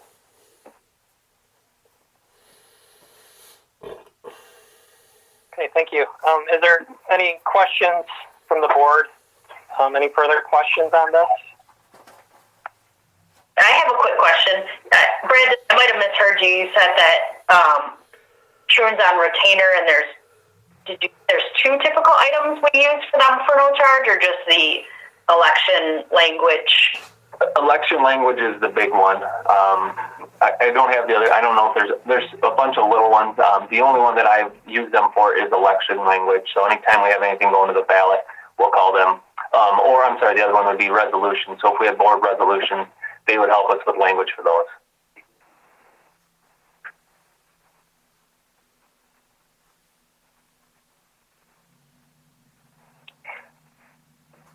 Okay, anything? Oh, go ahead, Mr. Cook. Yeah, it's Marty. I guess my question is, who is the one contacting? Who's the person contacting either RISA for attorney consultation or Troon, especially when Troon's the one that, in almost all cases, will be paying $205 to $255 an hour, and the context of that question is the attorney at our last meeting clearly stated that he had been asked by the board to facilitate the meeting, and with some vigor, I disputed that statement. And so I will tell you that the reason I disputed that statement is it's an untrue statement because this board did not ask that attorney to be a facilitator, nor did we vote on paying him whatever he charged us, whether it was $205 or $255 an hour for that time. And frankly, any attorney that advises us to break the law because the penalty is only $7,500 is not an attorney I want representing any interest that I'm a part of. So I guess that's about a three-part question, but I'd like to understand all of that, please. So I would be the one reaching out on the district's behalf. So if there is an issue, so for the issue you're talking about, in contact with Gene, in order for that proceeding to handle in her eyes, in the best way, instead of her acting as the lead investigator and trying to handle the discussion during the meeting. It was her recommendation that we contact Troon, and I contacted Troon to support us in that meeting. So as he said that the board was the one that asked him to be there. When I reached out to him, I'm doing it on behalf of the school board. I act on a daily basis as a representation of the Board of Ed. So it is a past practice that when legal is needed, I'd be the one that reached out to them to secure that legal assistance. Thank you, Mr. President. I would reiterate the fact that if someone is going to represent that they were asked by the board, that it actually be brought before the board before they represent themselves in that manner. And I would also ask that the attorney in question be advised that his advice to break the law probably should never happen again.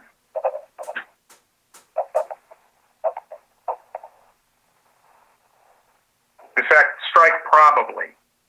Should never happen again.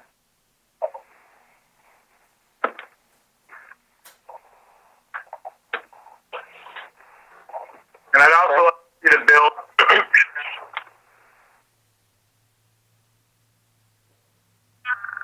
I think I bugged out there for a second. I'd like to see detailed on our.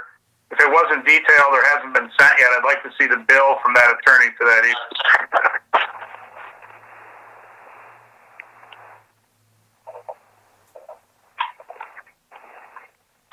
I don't believe we received it yet, but if we have, I'll get it to you, and then if we have not, I will make sure it's forwarded on.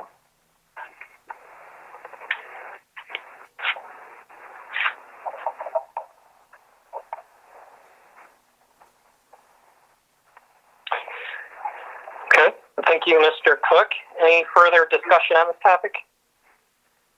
Yeah, Dave, I just have one question, and it's actually a clarification. So, Jean, Brad, you had shared that you go to RISA for questions.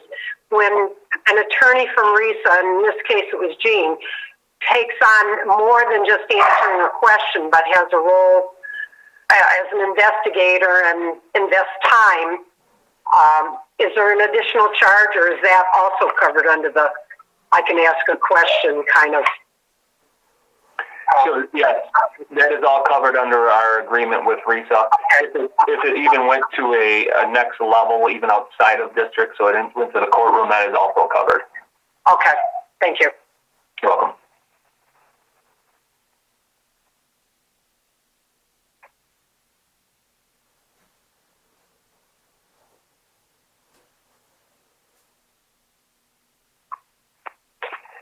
Any further discussion from the board? Okay, thank you. We'll move on to item F, which is the MEA calendar for 2020-21.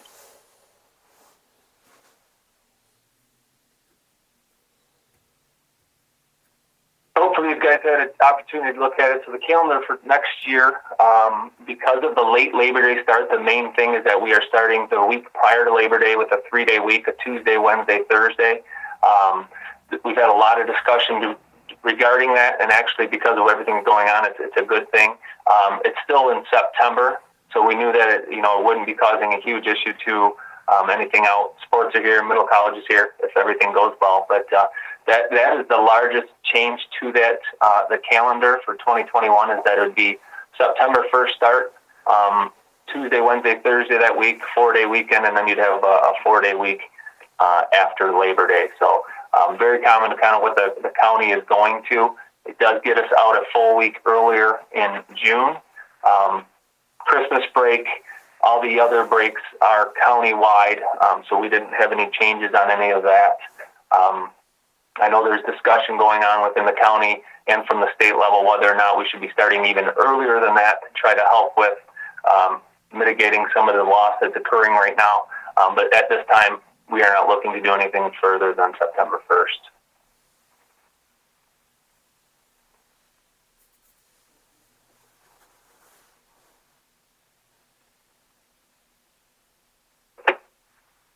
Brad, I'd say float days kind of jumps out at me because that gets the kids congregating in first, second week of August. Well, float days are for teachers only. Float days are built into each year's calendar. It gives the teachers 2 days. They're considered float days, but it's really it's what it is 2 work days that teachers are required to come in and set up classrooms. So they're always on the calendar. We actually did not move those float days any earlier than we have in the past, so they have a little shorter window to get the float days in. No problem.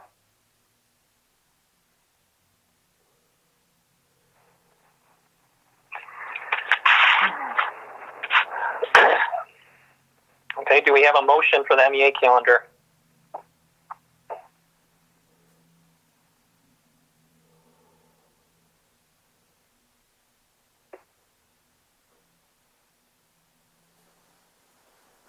I'll make a motion to accept the ME calendar as presented.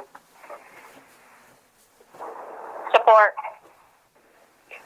Okay, we have a motion by Mr. Pare, supported by Mrs. Bobstein, to approve the MEA calendar for 2020-21 as presented. Any further discussion? Okay, we'll take a roll call vote. Hey, Mr. Ryan? Yeah. Mr. Pare? Yes. Mrs. McHugh? Yes. Mr. Yeah. Cook? Mrs. O'Connor? Yes. Mrs. Bobstein? Yes. Mrs. Durst? Yes. Thank you. Okay, so we have a unanimous yes. So the motion carried to approve the MEA calendar for 2020-21 as presented. Next up is item G, is the MEA contract 2020-21 through 2021-22.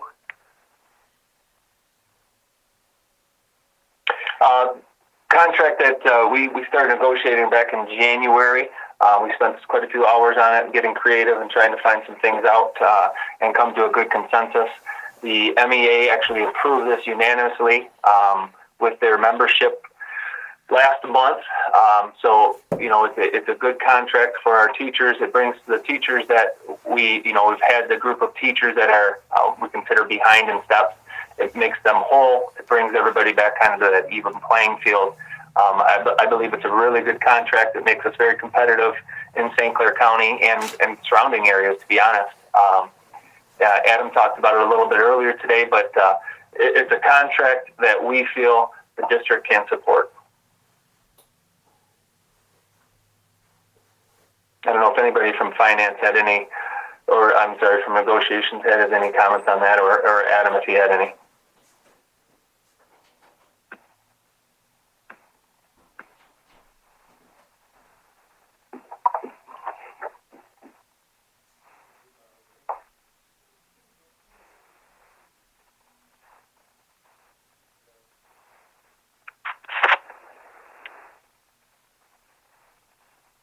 Okay, I'll make a motion to approve the MEA contract for 2021 through 21-22 as presented. Support.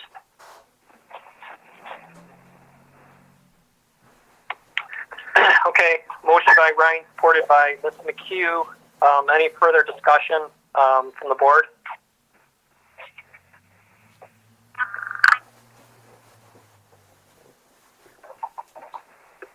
Mr. Ryan, it's Marty. So what conversation has been had post? I realize this was done a while ago. What kind of conversation has taken place, if any, with union leadership or negotiating team or anyone regarding the obvious dire financial situation? We heard the superintendent say that they weren't doing anything this year. I realize that it's much different. I mean, I would love to just go no discussion and vote yes on this. I think our teachers absolutely deserve this. It hurts me to even bring it up, but we're looking at a $250,000 to $1 $975,000 shortfall, and I feel like we may be putting ourselves in a position to giveth and then taketh away at some point here. So I guess before I talk more, an answer to that question is what kind of conversation has taken place with the union leadership to understand the situation we're in and how that might impact us? I had a conversation with the UNICEF director for our local MEA, just discussing what the state is looking at for that. I have the same concerns as you, Mr. Cook, and wanted to see kind of if the MEA is having any discussion or what they, are kind of recommending to local districts. We plan on getting our locals involved in our discussion when we start to get a little more concrete numbers. They understand that there will be some money, negotiations occurring as the districts find out what we are being handed down from the state level. I think supporting this contract at this time, we don't have contract numbers. This is not going to be the difference of us surviving. If the worst case scenario comes through, this is not going to be the difference of us being a district in the state that has money. If the worst comes through, every district is going to be have a zero or a negative fund balance. So we did have a conversation, and they understand that there will be some concessions coming when the state gives us the news. Okay. Yeah, I think that's important because there's if even the middle case scenario comes up, as I've looked at those numbers that we studied, and thank you, Adam, for putting all that work together and what you sent us in totality. There isn't anybody that escapes harm if we're taking that much of a hit. So I want to make sure that and I'm sure there's some teachers listening today, and I don't think I certainly wouldn't speak for anyone else on the board, but I personally, I think they absolutely deserve this money. I just know that we're going to likely have to claw some back. As long as you understand that, then I agree with you, Mr. Cook, and I believe our union or our MEA actually is about almost 75% of our budget, and they've been our biggest advocate in helping us in the dire times. Back in 10, 11, 12, throughout those years, they, along with everybody else, took some big concessions, and obviously we're just recovering from those at this time. I think this goes a long way to say, hey, we appreciate everything you've done, and it gets us to that place that they are back on our side and they're willing to work with the district. We know that we all are going to have to do what it takes to make sure Memphis keeps its doors open. All right, thank you.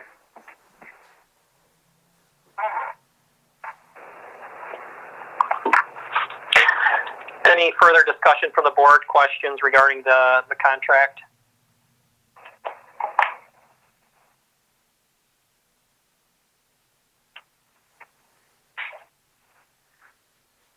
Okay, we'll do a roll call vote. Once again, the motion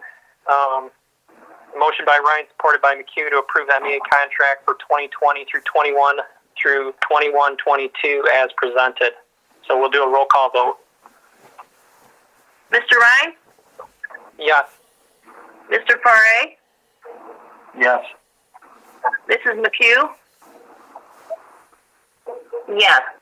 Mr. Cook? Yes. Mrs. O'Connor? Yes. Mrs. Bobstein? Yes. Mrs. Durst? Yes.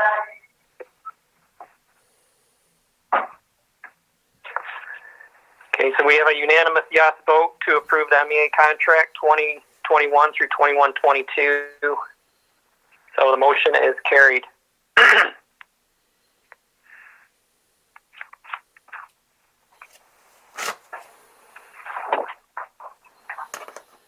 Next up, we have superintendent comments. Thank you, Dave. I had a few points in my board notes that you guys have read through over the past couple of weeks, but I want to just reiterate how amazing our staff is doing. The administration is doing a great job leading this group. I've been sitting in on their weekly meetings with their team. Just keeping the energy up for their staff has been amazing, because that transfers on to our students, to the teachers, to the students. If you have not had a chance, I really hope you can take an opportunity to look at some of the work they're putting in. If you go to the building home pages, you can see their Learn from Home links and all the things that they're putting out there. Izzy's in preschool, and she's getting daily assignments. We've been sneaking on to some kindergarten assignments, and I'm just very impressed with everything that's going on. We met with RISA last Tuesday, I believe it was, and they just wanted to do a review of our plan and how it's going, and they are very impressed with all the work that our district is doing. So I cannot thank them enough for their hard work and getting us through this. And I hope that their Wellness Wednesday is a small token of appreciation for all the hard work they're putting in. Thank you to the board to put us in a financial place that we are in the county. We have one of the top 2 fund balances in the county, and coming into what we see is coming, it is definitely a place of, I wouldn't say comfort, but it's a place that not many districts in the state and in the county are at. So thank you to all the boards for your support on that. The finance team for meeting with us. We had a very good conversation. There's going to be a lot of meetings coming up. The hard thing right now for us is just to sit and wait and see what they're going to do. The state is waiting for the Fed to do something for each state, and the state is kind of waiting and just sitting there that there's some money that they have available, but I don't think we're going to hear some definite numbers August, September. We will see some action from them in the next couple weeks on whether or not we'll have a proration for this year's budget, which is completely up in the air. I've had meetings pretty much every day with either a legislator or an association leader, and nobody can give us a solid answer on that. Even after the revenue conference on Friday, it's still everybody's making assumptions. Who's going to make what? Is it going to get through the legislator? So we're in a time that, we have some cushion. It's not a lot, but we are in a place that we will survive a year. I can't say that every district can say the same thing right now. So we just have to stay the course and continue doing what's best for our district. So I appreciate all the support that everybody's given. So other than that, I do not have any further comments.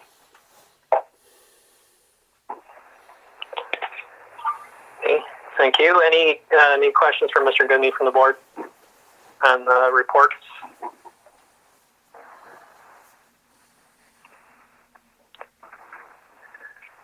Okay, that brings us to item 13, the board roundtable. Guess we'll start with Mrs. McHugh. Do you have anything for a roundtable? No, but I want to echo Brad on how great the teachers are doing. I have some grandchildren that have to pop over and use the computer to print out their stuff and to do different things, and it's just really spectacular to see what they have prepared and what there is that they need and what they're requiring too, and what these kids are excited about doing. So I just want to put that out there. That kudos to our education team. They're doing great, and kudos to our maintenance too for seeing the problems that we have and looking into getting them fixed. And we want our place to last as long as we can. So thank you. Thank you, Ms. McHugh. Mr. Pare, anything for the roundtable? No, I'm good. Thank you. Thank you. Mr. Cook, anything for the roundtable? Just one quick thing. I believe the last statement Mr. Carafa made responds to an email that says moving forward that was sent out earlier this week, I believe. Without spending too much time on this, I think, I guess two questions, or a question and a comment. I guess the first question was, and maybe I heard this wrong, but I believe he said the board directed this letter to be sent, which I don't believe we did. And so I guess that's a question, is that really what was said? And then the comment would be, I think that that professional development is extremely important, and the professional development in the first paragraph is certainly something that the superintendent and the principal can work on and agree to. But I think the first half of that sentence, it needs to be separated from in my mind, it should be separated from any action or lack thereof based on the last meeting. I think professional development and that situation, which was ended 1 month ago or a little bit less than a month ago, I'd like to see that as a professional development focus on whatever that needs to be. I think that is very important. I just am not comfortable with it being listed as it is in the first sentence there. Perhaps that's something we can talk about later, but So, what's your recommendation then on the second item that is not listed first? No. The second item is what it is. I think when two people have a disagreement of sorts, they have to learn how to work together. And so I think the second paragraph is, or a version of that second paragraph is certainly in order.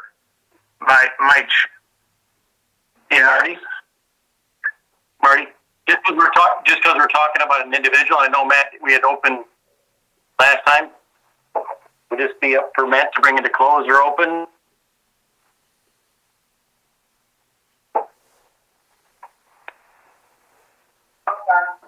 If we bring it up for discussion, it limits discussion right now. And Mr. President, perhaps that's a question if he's not on the phone, then maybe we hold this until the next meeting. I'm here. He's on the phone. He's not here. Mr. Crawford, would you like us to discuss this further in open or closed session? I'd be fine to go to closed session. Okay. All right. We'll hold off on continuing then that discussion. Mr. Cook, did you have anything else for Roundtable? That's it. Just everybody stay safe. Okay. Mrs. O'Connor, anything for Roundtable? Just two things. So I think the strategic plan update got booted from the agenda a month or two ago, which was the feedback that a plan that the administration had compiled after the Saturday session. So I'd like to get that back on the agenda, and if you guys need time to look at revisiting that based on the circumstances that might evolve in the future based on the last couple of months, just consider that as well. And then the other thing, too, was I saw last week that they're putting together a Return to Learn task force. That's voluntary application. I didn't know if anyone within our school district had expressed interest or applied to be on that committee with the governor. Audrey, I applied. Okay, good, awesome. Anyone else?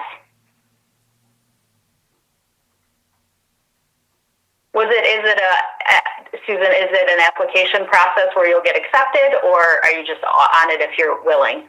No, it's an application process, a very long application process. So I don't know. Once I filled it out, you just get that generic email that you'll be hearing from them.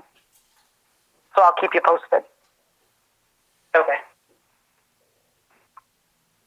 There's also one countywide, kind of the same thing, and we'll have a representative from our district on the county Return to Learn plan. Oh, but that's separate from this one? This is completely separate. Yeah, this one is run by RISA. That one is run by the governor's team. Got it. Okay, that's all I had. Thanks, Dave. Okay, Mrs. Boston, anything for Roundtable? I just want to say that how lucky we are for the amazing staff that we have at this district. I am literally in awe of how they're able to come up with different techniques and styles of teaching to keep the kids engaged. It really does amaze me. And I know I've heard Susan say it, and I've heard it from my kids' teachers too, about the do what you can when you can. And I just want to let you know, from like a working parent right now in this pandemic, how great it is to have the staff be so understanding when you're turning in Thursday homework Sunday night. So I just want to thank everybody for the awesome job they're doing, administration, teachers, everybody.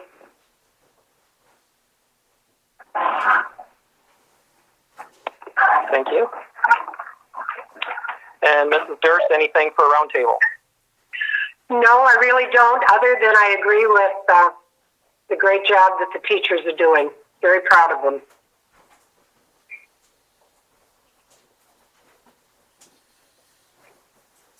Okay, thank you.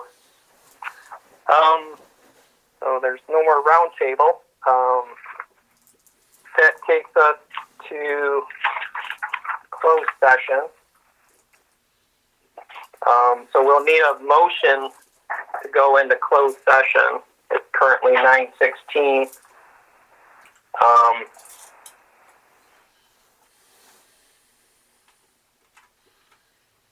I guess it would be per section A of the closed session permissible purposes, which is the personnel evaluation.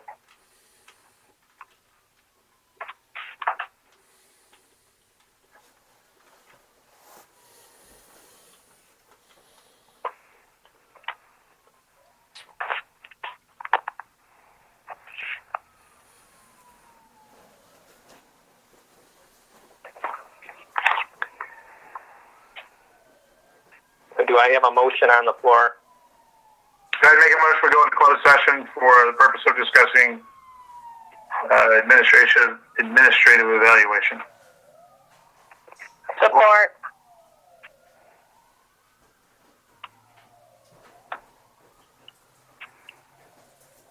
Okay, motion by Mr. Cook, supported by Mrs. Bobstein, to go into closed session, and it's currently 9:17 p.m.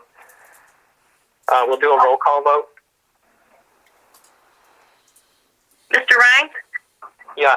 Mr. Paré? Yes. Mrs. McHugh? Yes. Mr. Cook? Yes. Mrs. O'Connor? Yes. Mrs. Bobstein? Yes. Mrs. Durst? Yes.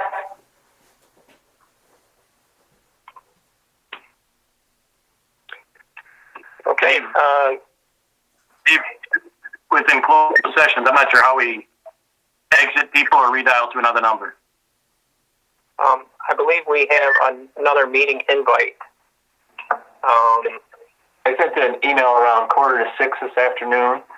If you look on that email, there's a closed session link that you can click on, and it'll take you into that meeting. The meeting is open and running. All right. Okay, so for those others on the call, we will exit this meeting. We will go into closed session on another line, and then we will come back into this meeting. There will be only discussion within that meeting, so any action that's taking will be by vote within open session, so it'll just be discussion within that closed session. So we'll recall back into this number as soon as we complete that closed session.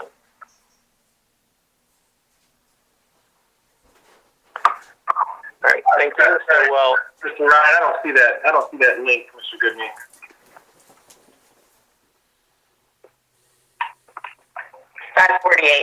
Matt, if you look at your email earlier today around 5:48, the same one that we had the link for this meeting, if you look down further, there's one that says closed session if needed. That would be the link you'd use.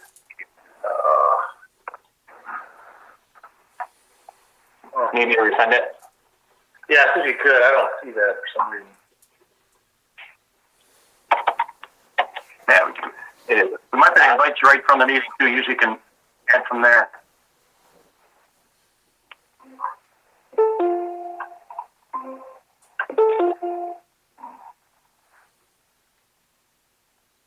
okay, does anybody not have the link? Okay. I will be dropping and calling into that other line then. Thank you.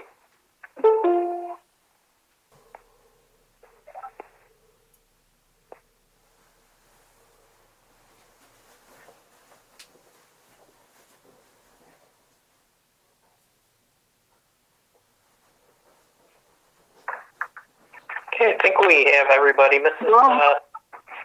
Hello. Hello. Hi, this is Susan. I lost my internet. Went on the phone. Okay, that's a common theme tonight with all of us. Yeah. All right, Laura, can you do a roll call just to make sure we got everybody back and open? Sure. Mr. Ryan? Present. Mr. Paré? Present. Mrs. McHugh?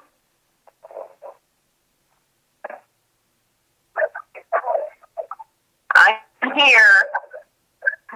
Okay. Mr. Cook? Present. Mrs. O'Connor? Here. Mrs. Bobstein? Present. Mrs. Durst? Here. Thank you. Okay, we have full board present. Back in open session. We came out of closed at 10:01, back into open here at 10:05. Is there any action from the board, any motion to be brought forward after the closed session?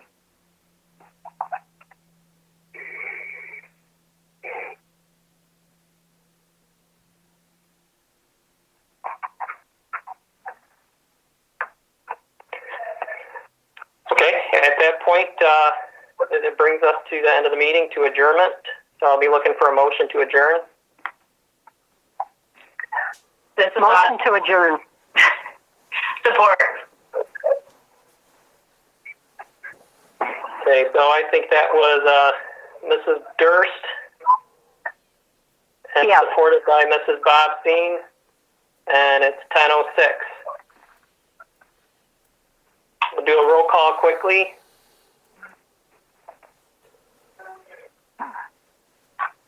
Mr. Ryan? Yes. Mr. Paré? Yes. Mrs. McHugh? Yes. Mr. Cook? Yes. Mrs. O'Connor? Yes. Mrs. Bobstein? Yeah. Mrs. Durst? Yes.